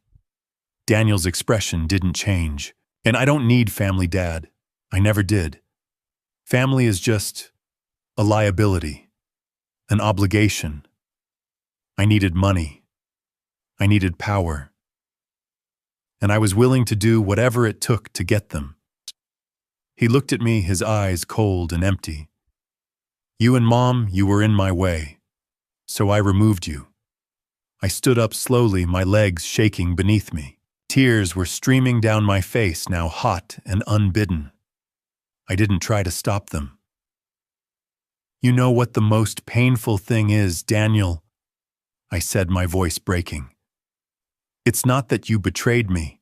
It's not that you stole from me or tried to destroy me, or even that you took your mother's life. I looked at him, my vision blurred by tears. The most painful thing is that I failed. I failed to teach you how to be a good person. I failed to show you that honor and integrity matter more than money. I failed as a father. Daniel stared at me, his expression flickering just for a moment. Something like doubt or guilt crossed his face. But then it was gone, replaced by that same cold defiance. You didn't fail, Dad, he said quietly. I just chose a different path. I shook my head, wiping my eyes. No, Daniel, you chose the wrong path, and now you're going to pay for it. Daniel frowned. What are you talking about? I didn't answer. And then, as if on cue, the cabin door burst open. Agents flooded into the room, Agent Cole, Detective Mitchell, and half a dozen FBI officers in tactical gear. They moved with precision, their weapons drawn, their voices sharp and commanding. Daniel Mitchell, you are under arrest for embezzlement, fraud, conspiracy, and the orchestration of your mother's passing. You have the right to remain silent. Daniel's face went white. His eyes snapped to me wide with shock and disbelief. What? His voice cracked. What did you do? I looked at him, my expression calm now. Steady. I got your confession, I said quietly. Every word, on tape. Everything you just admitted, the embezzlement, the forgery, Eddie Torres, the break lines, your plan to frame me. The FBI heard it all. Daniel staggered backward, his mouth opening and closing like a fish out of water. His eyes darted around the room, searching for an escape, but there was none. The cabin door burst open. The FBI rushed in. Daniel was in shock when he realized I had set a trap to get his confession. Daniel was taken away. I stood alone in the old cabin, my body trembling uncontrollably. I watched through the window as the FBI agents led him out into the rain, his hands cuffed behind his back, his head bowed. He didn't resist. He didn't say a word. He just walked like a man who'd already accepted his fate. Agent Cole had stayed behind, standing by the door, giving me space. Detective Mitchell was outside coordinating with the team, but I barely heard them. All I could hear was the echo of Daniel's voice, cold and emotionless, admitting what he'd done. I don't need family. I never did. The words replayed in my mind over and over like a broken record. My legs gave out. I collapsed onto the couch, my hands covering my face, and I sobbed. I sobbed for Catherine, for the woman I'd loved, the woman who'd been taken from me by our own son. I sobbed for the boy Daniel used to be, the innocent child who'd called me his hero and promised to make us proud. And I sobbed for the man he'd become, the cold, calculating stranger who'd destroyed everything we'd built. Where had I gone wrong? Where had we gone wrong? I didn't know. And maybe I never would. The days that followed were a blur. The media which had vilified me just a week earlier reversed course almost overnight. Headlines that had once read, "Robert Mitchell, financial criminal," now screamed, "Daniel Mitchell, the most cursed son in America." Op-eds dissected his crimes, his motives, his callousness. Talk shows debated whether he was a sociopath, a narcissist, or simply a man consumed by greed. He was no longer the brave son exposing his corrupt father.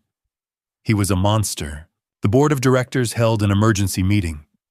They sent me a formal letter of apology written on company letterhead and signed by every member. They admitted they'd been wrong to suspend me. They admitted they'd acted too hastily, too rashly, without waiting for all the facts. And they begged me to return as chairman and CEO. But I refused. I couldn't go back. Not yet. Maybe not ever. The company I'd spent 35 years building felt tainted, now stained by what Daniel had done. Every office, every conference room, every contract bore the shadow of his betrayal. Instead, I asked Thomas Parker to step in as interim CEO. He was reluctant. At first, he didn't want the responsibility, didn't want the spotlight, but I convinced him. I told him the company needed someone honest, someone trustworthy, someone who understood what it meant to do the right thing. He agreed. A week after Daniel's arrest, I started meeting with the victims. There were over 200 of them. Families who'd lost their savings. Retirees whose nest eggs had been wiped out. Small business owners who'd trusted Mitchell Financial Group with their livelihoods, only to watch it disappear.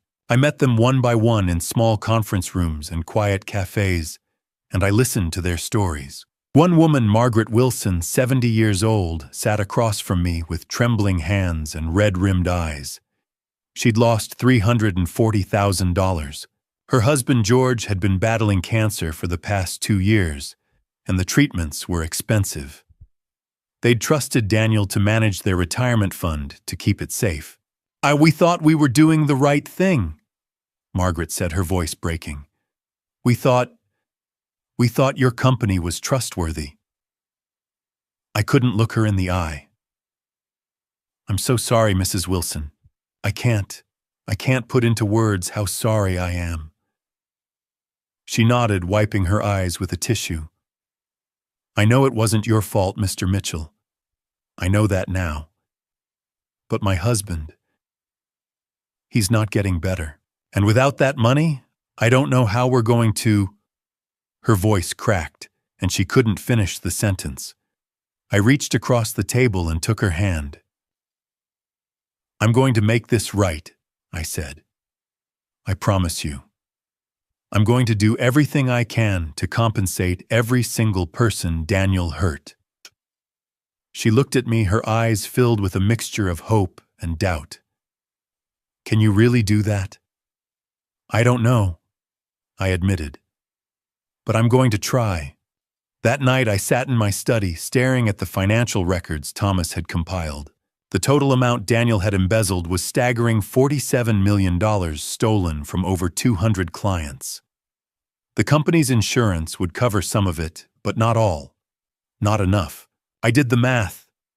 If I sold my personal assets, my house, my investments, my shares in the company, I could raise close to $110 million.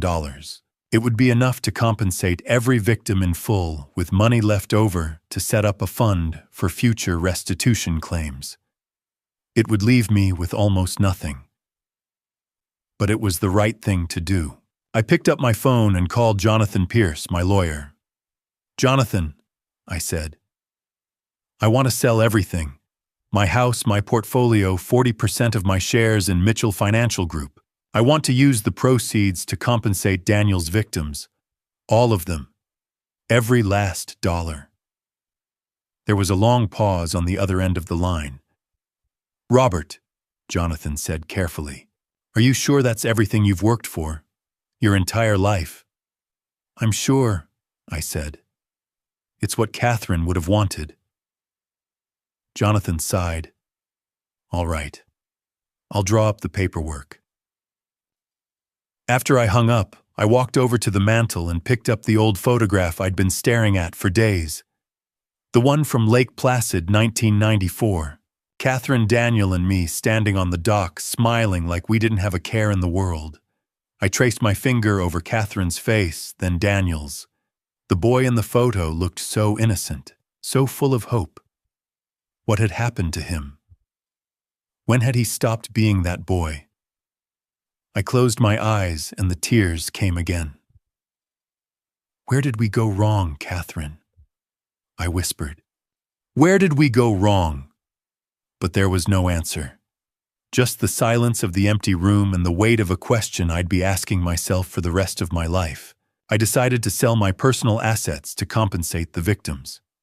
Looking at an old family photo, I asked, "Where did we go wrong, Catherine?" The next 6 months were the longest and heaviest of my life. Every week, I sat in Jonathan Pierce's office, a sleek high-rise in downtown Manhattan, going over evidence with him and Agent Cole. We reviewed documents, bank statements, forensic reports. We prepared testimony. We rehearsed questions and answers. We built the case piece by piece, brick by brick. Jonathan was relentless. He was in his late 50s, a man with steel-gray hair and sharp eyes that missed nothing. He'd spent 30 years prosecuting white-collar criminals, and he knew how to dismantle a defense. But even he admitted this case was unusual. "Your son is going to have the best lawyers money can buy," Jonathan said one afternoon, tapping his pen against a stack of documents. "They're going to argue diminished capacity coercion, even temporary insanity. They're going to try to paint him as a victim of pressure and circumstance." "Can they win?" I asked. Jonathan shook his head. "Not with the confession we have on tape. Not with Eddie Torres willing to testify. Not with Dr. Cooper's forensic analysis of the forged signatures. But they'll try. And juries can be unpredictable. Eddie Torres had agreed to testify in exchange for a reduced sentence. He'd been arrested the same night as Daniel, charged as an accessory to causing Catherine's passing. His lawyer had cut a deal with the prosecutors. Eddie would give a full account of what Daniel had paid him to do, and in return, he'd serve 5 years instead of 25. I didn't like it. I didn't like the idea of the man who'd cut the brake lines on my wife's car walking free in 5 years. But Agent Cole assured me it was necessary. Without Eddie's testimony, the case against Daniel would be harder to prove, and I wanted Daniel convicted. I wanted the world to know what he'd done. So I accepted it. The nights were the hardest. I couldn't sleep. Every time I closed my eyes, I saw Daniel. Not the cold, calculating man who'd confessed to taking his mother's life, but the boy he used to be. The 8-year-old who'd called me his hero. The teenager who'd sat by the fire at Lake Placid and promised to make us proud. And I couldn't stop asking myself, where had it started? When had the boy I loved turned into the man I barely recognized?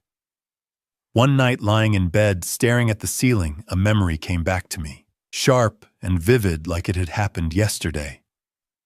Daniel had been 16 years old. It was the summer of 2001, and he'd just gotten his driver's license. Catherine and I had given him a car, a used Honda Civic, nothing fancy, but it was his. He'd been so excited. One afternoon, I'd noticed that $500 was missing from my wallet. I'd confronted Daniel about it. He'd looked me straight in the eye and said he didn't know anything about it. But I'd seen the lie in his eyes. I'd seen the way his hands fidgeted, the way his voice wavered just slightly. Catherine had wanted to punish him. She'd wanted to take the car away, ground him for the summer. But I'd stopped her. "He's a good kid," I'd said. "He made a mistake. Let's just talk to him." So we'd sat him down, and I'd given him a gentle lecture about honesty and responsibility. I'd told him that trust was important, that lying would only make things worse. And Daniel had nodded and apologized, and promised it wouldn't happen again. And I'd believed him. Looking back now, I realized that was the moment. That was when I should have been stricter. That was when I should have held him accountable, made him face real consequences. But I hadn't. I'd let it slide. I'd convinced myself it was just a phase, just a teenage mistake. And maybe if I'd been harder on him, then things would have turned out differently. Or maybe it wouldn't have mattered at all. I didn't know. And I'd never know. In February, Daniel's lawyer, Richard Lawson, a high-powered defense attorney with a reputation for getting guilty, clients acquitted, reached out to Jonathan Pierce with a plea deal. Daniel would plead guilty to embezzlement and fraud. In exchange, the prosecutors would drop the charges related to Catherine's passing. He'd serve 15 years instead of life. Jonathan called me as soon as he got the offer. "What do you think?" he asked. I didn't hesitate. No. "Robert, this is a strong offer. 15 years is no," I said again, my voice firm. "The truth needs to come out. All of it. What Daniel did to Catherine, what he did to the company, what he tried to do to me. I want it all exposed in open court. I want the world to see who he really is." Jonathan was quiet for a moment. Then he sighed. "All right. I'll tell Lawson we're rejecting the deal." "Thank you." "Robert." Jonathan set his voice softer now. "You know this means the trial will be public. Every detail will be dissected by the media. It's going to be brutal." "I know," I said, "but it's the right thing to do." And it was. Catherine deserved justice. The victims deserved justice. And Daniel needed to face the full weight of what he'd done. The trial was scheduled to begin on April 15th, 2024. The day before, I was sitting in my study going over my testimony one last time when the doorbell rang. I opened the door to find a courier holding a small envelope. "Delivery for Robert Mitchell," the man said. I signed for it and closed the door. The envelope was plain white with my name written in neat handwriting I recognized immediately. Daniel's handwriting. I stared at it for a long moment, my heart pounding. Then I walked back into my study and sat down at my desk, the envelope resting in front of me. It was a letter. From Daniel. Sent from the detention center where he was being held awaiting trial. I picked it up, turning it over in my hands. Part of me wanted to tear it open immediately, to read whatever he'd written. But another part of me, maybe the larger part, didn't want to know. Didn't want to hear his excuses, his justifications, his lies. The day before the trial, I received a letter from Daniel sent from prison. I held it in my hands, unopened. On the morning of the trial, I woke up at 5 a.m. with a heavy heart. I hadn't slept well. Every time I closed my eyes, I saw Catherine's face, heard Daniel's cold voice in the cabin, felt the weight of everything that had been lost. I dressed in a dark suit and tie. Jonathan Pierce picked me up at 7. We drove to the Manhattan Criminal Courthouse in silence. The streets were already packed with media vans, protesters, and curious onlookers. Security had to escort us through the crowd. Inside the courtroom was standing room only. Victims filled the benches. Journalists lined the walls. At the front, Judge Patricia Harmon, a stern woman in her 60s with silver hair and sharp eyes, presided over the proceedings. Then the bailiffs brought Daniel in. He wore an orange prison jumpsuit. His hands were cuffed in front of him. He had lost weight, maybe 20 or 30 pounds, and his face was gaunt, hollow-aged. He looked like a stranger. Our eyes met for a brief moment. Then he looked away. Judge Harmon struck her gavel. The people of the state of New York versus Daniel Robert Mitchell. This court is now in session. The prosecutor, Lisa Hammond, stood. She was a woman in her early 40s with short brown hair and a reputation for winning white-collar crime cases. She had spent months preparing this case with the FBI. Your Honor, the people will prove that the defendant, Daniel Mitchell, engaged in a deliberate multi-year conspiracy to embezzle $47 million from client trust funds, bribe government officials with $2.3 million, commit $8 million in tax fraud, and most heinously, arrange the death of his own mother, Catherine Mitchell, to cover up his crimes.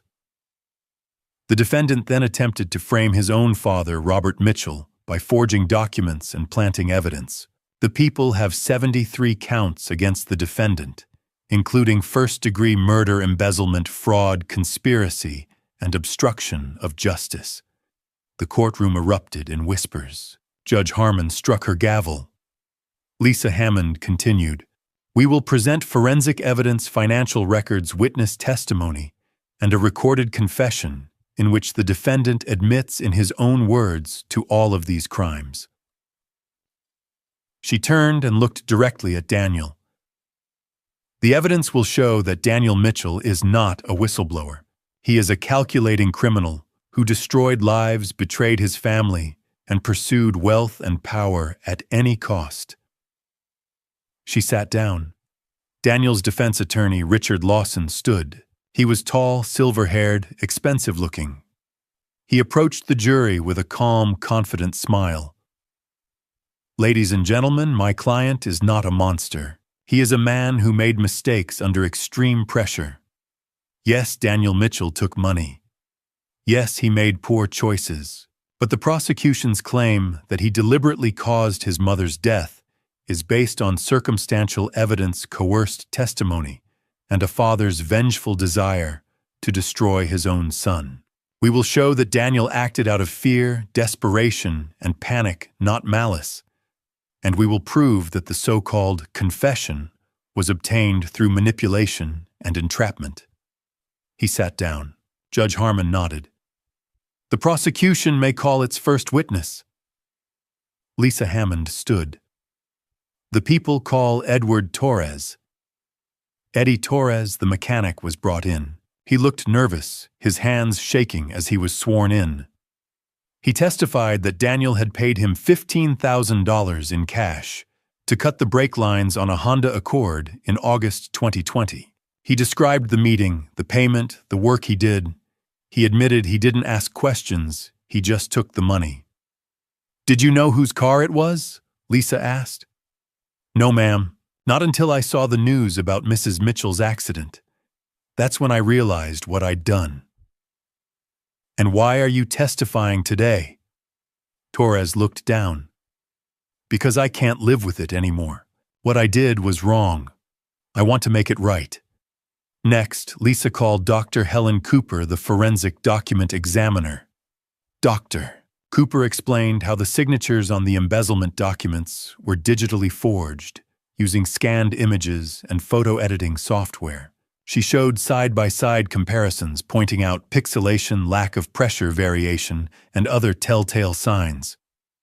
"In my professional opinion, Doctor," Cooper concluded, "these signatures were not made by Robert Mitchell. They were fabricated." Then Agent Marcus Cole took the stand. He described the FBI's investigation, the discovery of the $12 million in the Cayman Islands, the forged documents, and the GPS data from the Mercedes. "Agent Cole," Lisa Hammond asked, "can you explain the ownership of the vehicle that was pushed into the Hudson River?" "Yes. The 2020 Mercedes S-Class license plate, 7XPJ492, is registered under Daniel Mitchell's name. However, Robert Mitchell is listed as the co-owner and co-signer because he guaranteed the loan when Daniel purchased the vehicle. This co-ownership allowed us to access vehicle records, GPS logs, and insurance files, which proved critical to the investigation." "And what did the GPS data show?" "The car was driven from Daniel's Manhattan apartment to Robert Mitchell's private dock on the night of October 2023. Daniel's cell phone was in the car the entire time." Finally, Agent Cole played the audio recording from the Lake Placid cabin. The courtroom fell silent as Daniel's voice filled the room. "I don't need family. I only need money and power." Several jurors gasped. Some victims in the gallery began to cry. When the recording ended, Lisa Hammond turned to the judge. "The people call Thomas Parker." Thomas stepped up to the stand. I saw his shoulders tremble slightly from the pressure. He was dressed in a simple gray suit, his tie knotted neatly, his expression somber. Lisa Hammond approached him with quiet confidence. "Mr. Parker, can you state your name and occupation for the record?" "Thomas Parker. I'm the Chief Operating Officer of Mitchell Financial Group.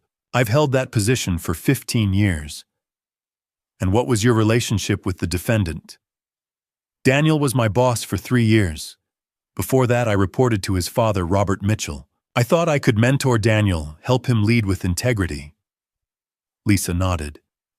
"During your time working under Daniel, did you observe anything unusual?" Thomas took a breath. "Yes. About 2 years ago, I noticed irregularities, large sums moving through shell companies' transactions that didn't match our official records.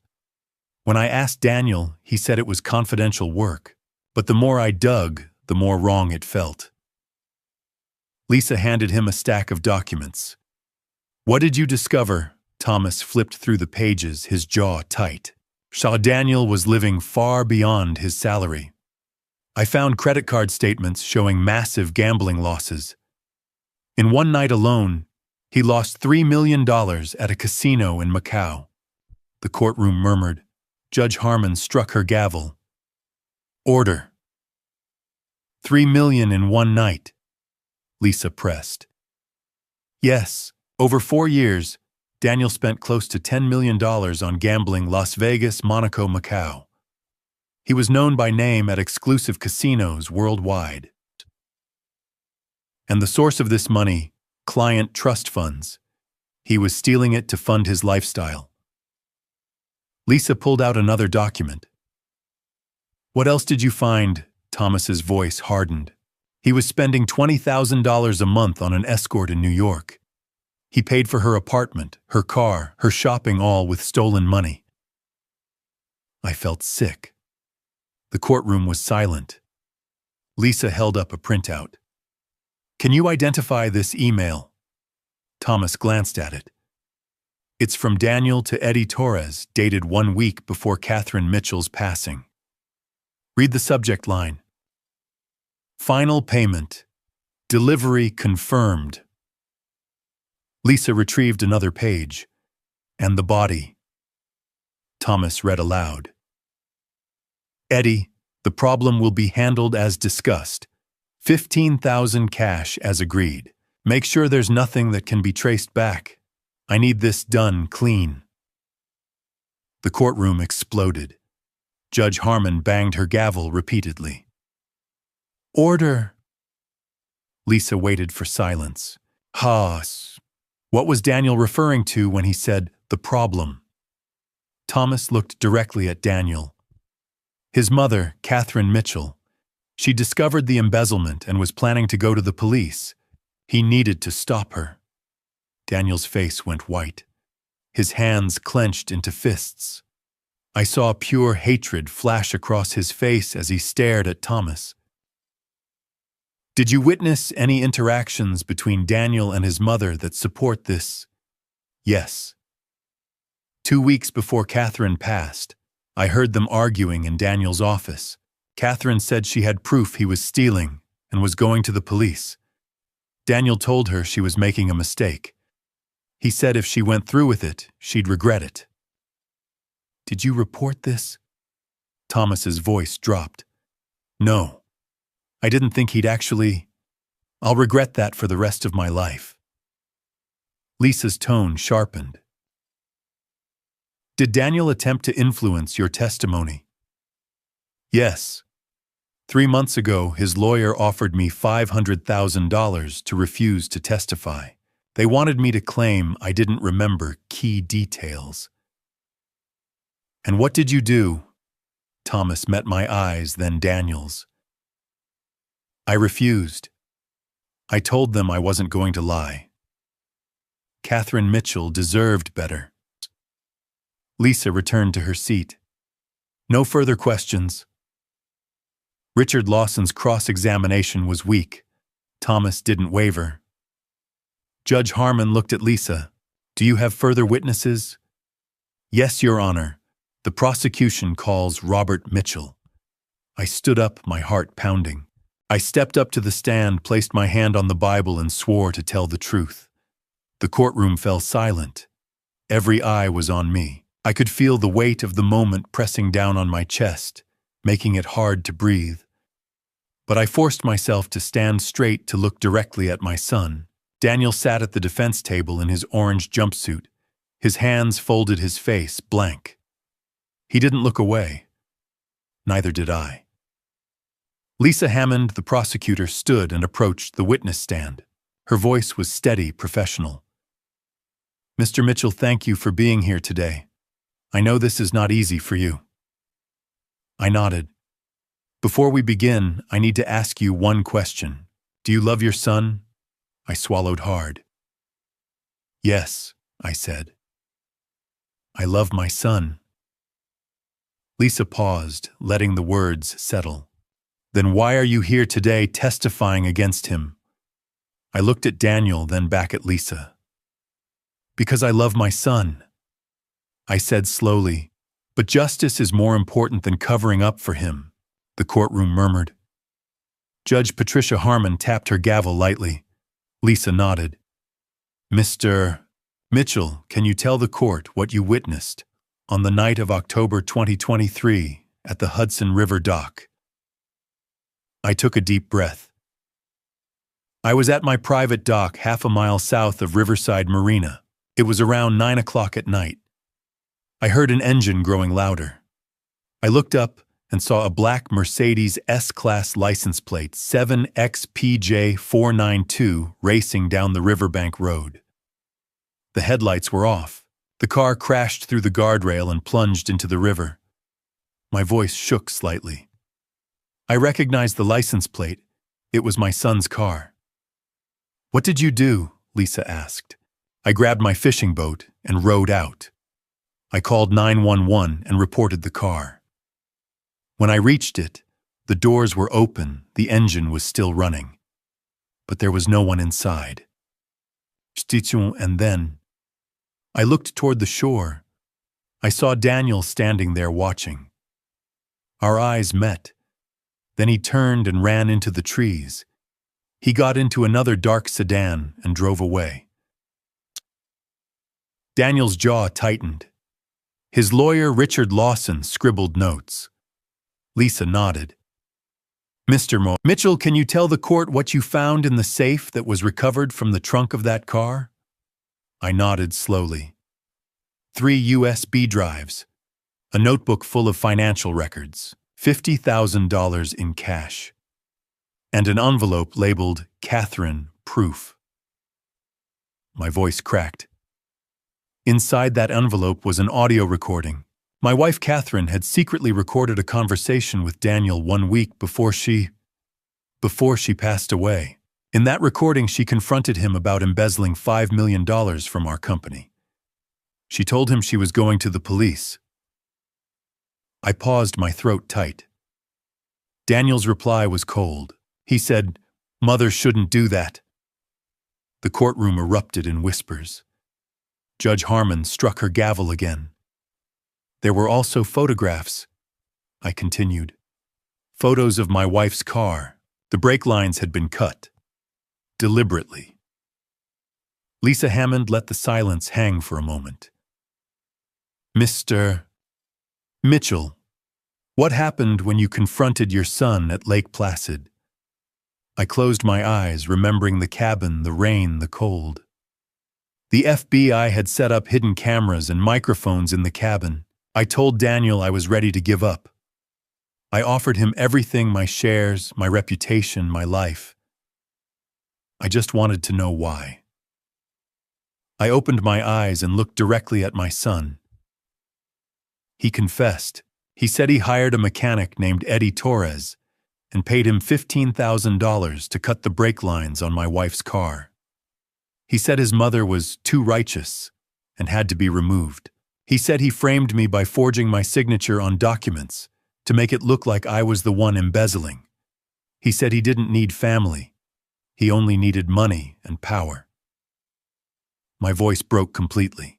Tears streamed down my face. He said those words to my face in that cabin where we used to fish together when he was 8 years old. And he didn't even blink. I wiped my eyes with the back of my hand. That was the moment I realized I had lost my son. Lisa Hammond gave me a moment to collect myself. Then she nodded and returned to her table. "To your witness, Mr. Lawson." Richard Lawson stood. He was tall, silver-haired, with sharp eyes and a measured tone. He approached the stand slowly. "Mr. Mitchell, you've painted a very dramatic picture for the jury today. But let me ask you this, isn't it true that you're testifying here today, not because you care about justice, but because you want revenge?" I looked at him confused.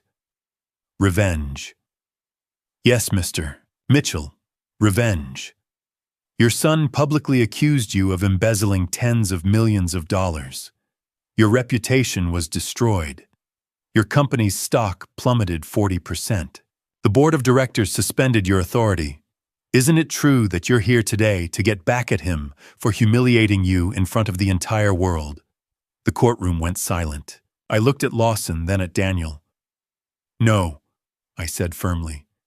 "That's not true." "Really?" Lawson pressed. "You expect this jury to believe that a father whose own son accused him of financial crimes on national television would then turn around and help the FBI trap that son, record his confession, and bring him to trial out of pure love for justice?" I met his gaze without flinching. "My son tried to frame me for crimes I didn't commit. Yes. My reputation was destroyed. Yes. But I didn't come here for revenge. I came here because my wife Catherine deserves justice. The 200 victims who lost their life savings deserve justice. And yes, even my son deserves justice because he needs to be held accountable for what he did." Lawson's eyes narrowed. "So you're saying you don't hate your son?" "No." I said quietly, "I don't hate him. I grieve for him." Lawson stared at me for a long moment, then turned away. "No further questions." Judge Harmon nodded. "You may step down, Mr. Mitchell." I stood slowly, my legs trembling. I walked down from the witness stand, past the jury box, past the prosecutor's table. As I walked past the defense table, Daniel looked up at me. His eyes were red, his face hollow. He leaned forward slightly and whispered just loud enough for me to hear, "I hate you, Dad." I stopped. For a moment, I couldn't move. Then I turned and looked down at him. "I know," I said softly, "but I still love you." Daniel's face twisted. He looked away. I turned and walked back to my seat beside Jonathan Pierce, my heart breaking all over again.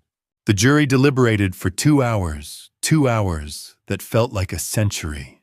I sat in the courtroom beside Jonathan Pierce, my hands folded tightly in my lap, my heart pounding. Around me, victims, journalists, and onlookers waited in silence. Finally, the jury filed back in. Judge Patricia Harmon asked them to stand. "Has the jury reached a verdict?"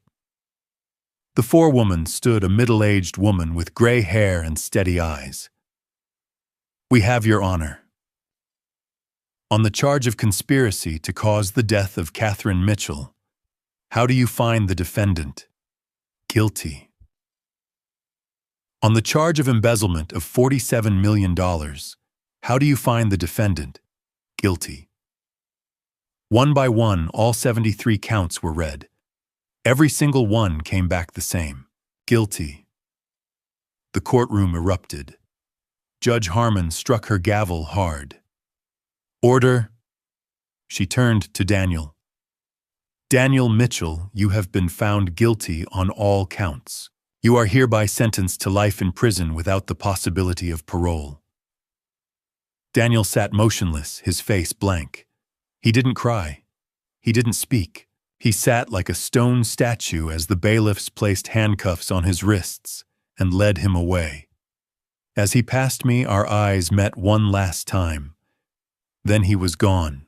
Outside the courthouse, victims surrounded me. Margaret Wilson, the 70-year-old woman who had lost $340,000 while her husband fought cancer, hugged me tightly. "Thank you," she whispered. "Thank you for telling the truth." I nodded, unable to speak. I felt peace, but also utter exhaustion. 6 months later, in October 2024, I sold my remaining shares in Mitchell Financial Group. The sale brought in $110 million. I used that money to establish the Catherine Mitchell Foundation, dedicated to helping victims of financial fraud. Every victim received 100% compensation. Margaret Wilson received her $340,000. Every family was made whole. Thomas Parker took over as CEO. The company rebuilt its reputation slowly but surely. Over the following months, letters began arriving from Daniel. Short at first, awkward apologies, fragmented thoughts, then longer, more honest, more raw. By January 2026, I had received 27 letters. Each one showed a man grappling with what he'd done. The 27th letter arrived on a cold winter morning. I sat in my study, snow falling softly outside, and read it. Dad, I've been thinking about the cabin at Lake Placid, the summer when I was 8 and told you that you were my hero. I remember Mom teaching me that honor matters more than money. I remember the fireplace, the rain, the promises I made. I broke all of them. I don't expect you to forgive me, but I want you to know that I understand now. What I did to Mom, to you, to all those families, it destroyed lives. It destroyed me. Thank you for choosing justice. It was the only thing that could save me. Daniel, I set the letter down and picked up a pen. For a long time, I stared at the blank page. Then I began to write. Daniel, I'm not saying I forgive you yet, but I see you're trying to atone. That's a start. Your mother believed that honor was more important than money. She believed redemption was possible even after terrible mistakes. I'm trying to believe that too. Dad, I sealed the letter and set it on my desk. Then I stood and walked to the window. Snow blanketed the garden Catherine had loved, covering the roses she'd planted years ago. The world was quiet, peaceful. Greed and decadent living led only to destruction. True love sometimes means letting someone face consequences so they can have a chance to atone. I thought of Catherine. I thought of Daniel. I thought of all the lives broken and slowly being rebuilt. And I whispered to the falling snow. Sometimes hope is all we need. Looking back, I see where I went wrong. I built an empire, but failed to build a son with integrity. I taught Daniel how to make money, but never taught him why honor matters more. Don't be like me. Don't sacrifice your children's character for success. Family betrayal cuts deeper than any business failure. When my son chose greed over love, it shattered me completely. But this isn't just about family betrayal. It's about unchecked ambition and decadent living. Daniel didn't suddenly decide to harm his mother. He made 1,000 small choices, each pulling him further from the values Catherine and I tried to instill. These lessons remind me of Grandpa's stories, the kind passed down through generations. My grandfather used to say, "A man who loses his soul to money has lost everything." I wish I'd listened. I wish I'd told Daniel those grandpa stories more often instead of pushing him to chase profits.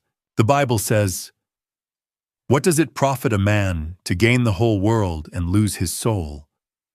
Daniel gained wealth, power, status, and lost himself completely. But even in prison, I believe God still offers him redemption. My advice: teach your children that family betrayal begins when we place money above people. Love them enough to hold them accountable. Share those grandpa stories. Wisdom, not wealth, is the true inheritance. Thank you for journeying with me to the end. What would you do in my position? Choose justice or protect your child? Comment below.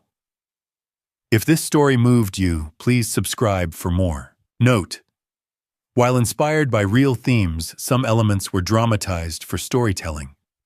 If this isn't your style, explore other videos on the channel.